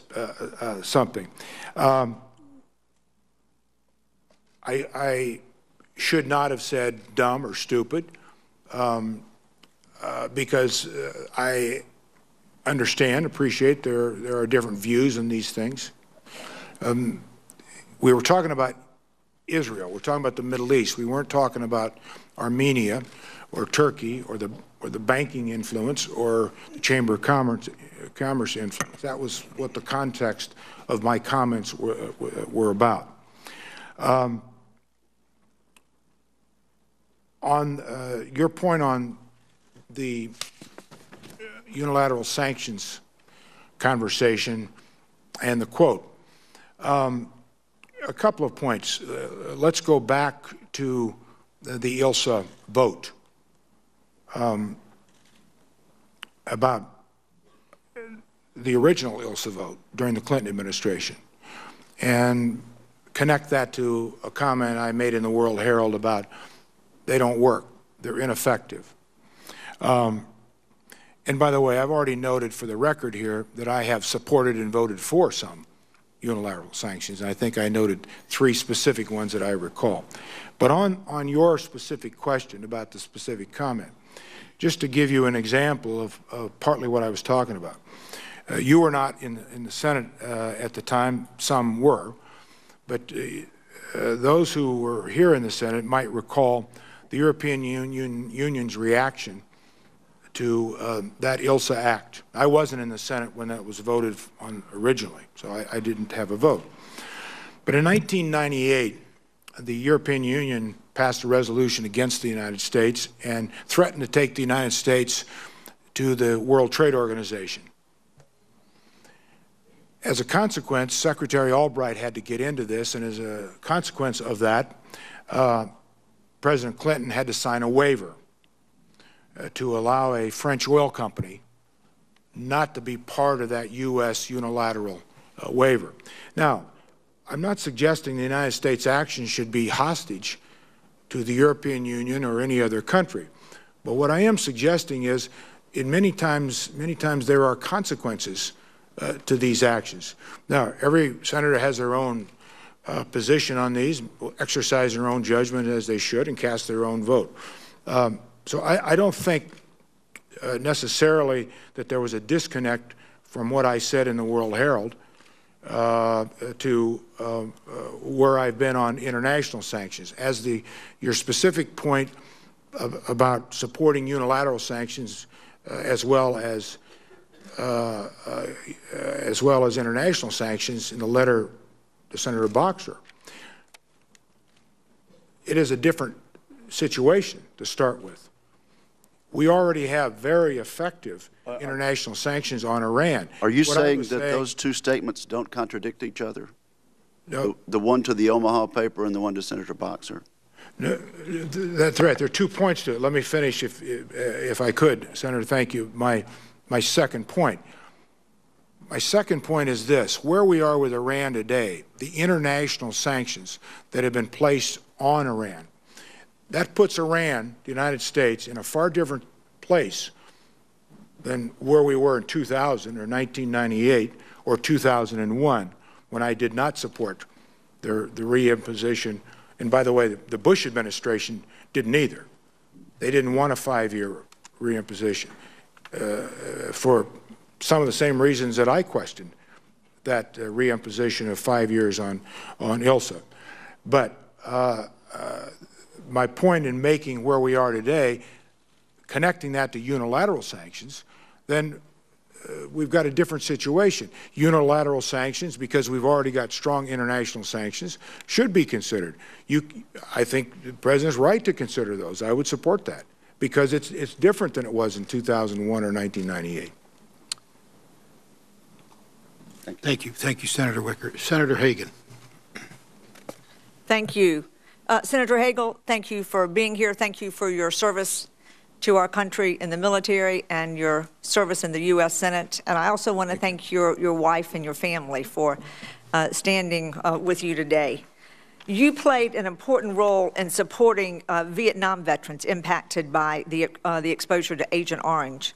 I've been involved in a similar set of issues facing veterans stationed at Camp Lejeune, and They continue to search for answers about the effects of water contamination there. As many as 1 million Marines and their families stationed at the base between the early 1950s and the 1980s may have been exposed to harmful chemicals that led to the development of cancer and other ailments. The quest for answers in looking into this has been long, it's been drawn out, in recognition that men, women, and children were dying or going broke, paying out of pocket for their treatment while they were waiting for these various studies to be completed on the water contamination. We in Congress took action last year. The House and the Senate passed a bill that will provide for the treatment of veterans and their family members through the VA. And I continue to believe that the families of those stationed at Camp Lejeune during this time period, they deserve answers from the U.S. government about who was exposed to the harmful chemicals, what impact that might have had on their health, and what the government knew about this exposure. And I've been fighting for answers with a group of other committed senators on a bipartisan basis. And along the way, progress has been slowed by endless bureaucratic delays and obstacles. My question to you is, do you agree that these Marines and the families deserve complete answers about the water contamination that occurred at Camp Lejeune? And if confirmed, will you pledge to work with us to overcome any bureaucratic hurdles that may halt or delay the pursuit of answers for the affected Marines and their family members? Thank you. You noted that we had a long conversation about this. I committed to you in your office. I'll make that commitment in front of this committee. I will do that. There should never, ever be a question about health and the safety and the environment that we put our men and women and their families in when we ask them to make sacrifices to serve this country. And I am committed to do that, and we'll have further conversations. Thank you. I know you have answered a number of questions about Israel already today, but I do have one I want to ask you also. There is a special and historic bond between the U.S. and Israel, and I'm personally committed to Israel's security and identity as a Jewish state. When we met earlier this week, I was pleased to hear you say you agree and that you also support a two-state solution and oppose any unilateral declaration of a Palestinian state. We also discussed the need for a strong military and intelligence engagement between the U.S. and Israel. Just last fall, I was in Israel, and I have spoken with senior military officials from both countries, and I have continually heard that the ties between our military and our intelligence organizations have never been stronger. If confirmed, do you intend to maintain this close relationship, and do you have any ideas for how we can further strengthen this coordination? Well, I would once again reaffirm the commitment that I made to you, to this committee. I absolutely support the continuation and the strengthening of our relationship with Israel. As has been noted before, in my book, a chapter I have on Israel, I talk about the special and historic relationship between the United States and Israel. It is critically important that the qualitative military edge that we have assured Israel since 1948 be maintained and be enhanced. The Iron Dome is, I think, but one example. The latest military exercise we had with the Israelis last fall, austere challenge. It was the largest military exercise between our two countries in the history of our two countries. I think our intelligence agencies are working closer and are stronger and more coordinated than ever before. I think this president has done as much to support Israel as any president, as I mentioned earlier, since Harry Truman. And I would look forward to continuing to follow those policies and enhance those policies. Thank you. I wanted to ask a question on sequestration. Stopping sequestration from occurring is very important to me. North Carolina, we have 7 military installations, and we have over 100,000 active duty service members. in my state. And I believe that these cuts are going to harm our national security, will impair our readiness, will defer necessary maintenance that will help keep our troops safe and delay important investments in research and procurement, as well as stunt our economic recovery at this time. I don't believe we can allow these cuts to move forward. Congress needs to work on a bipartisan basis, on a balanced plan that will help eliminate this threat of sequestration. Also, we have to reduce our deficit and protect the critical investments in the areas in our national defense. When we spoke earlier this week, I was pleased to hear you say that you did not support these indiscriminate, unprioritized cuts that sequestration would cause. If allowed to take effect, how will sequestration impact the department's ability to meet the future threats and challenges? As I shared with you, I chair the subcommittee of this committee on emerging threats and capabilities. So I'm particularly interested in your thoughts. We were commenting earlier to Senator Udall's question on cybersecurity issues, obviously being considered in the emerging threats and capabilities subcommittee. So my question is, what impact do you believe that these cuts would have on our service members and their families at home and abroad, and in particular, the cuts and the sequestration? How would this impact areas such as cybersecurity and the other areas? Well, first, as we have said this morning, and you know, the chiefs have made very clear, as Secretary Panetta, there will be consequences, significant consequences to the management of our Defense Department and our ability to have the flexibility to make the decisions, not just for the immediate, but for the future. When you hang that kind of uncertainty over any institution, but especially the institution charged with national security in our country, it's very dangerous. Readiness is obviously the #1 priority, and we'll continue to do that. The chiefs have already started to work through this, and I think in some of the public statements they've made, we're preparing for that. They will be prepared if, in the event that sequestration does take effect, we'll be ready to deal with it. But this is going to be very difficult. And we talked a little earlier here this morning about we're going to have to reduce training, steaming time, flying time. But I think the American people do need to be reassured, as I think Secretary Panetta and the chiefs have, that the security of this country is not going to be in jeopardy. But it's going to be difficult, and it's going to affect longer-term kinds of planning. But make no mistake, if this happens, this is going to be a severe problem. My time is up. Thank you for your comments. Senator Hagan, thank you so much. Now, we're going to work right through the vote that's going on now, but we're going to take a 10-minute recess right now and come right back, and then we're going to call on Senator Ayotte and then Senator Manchin. They're next in line, and I urge them to go vote and come right back. So we will now recess for 10 minutes. Thank you.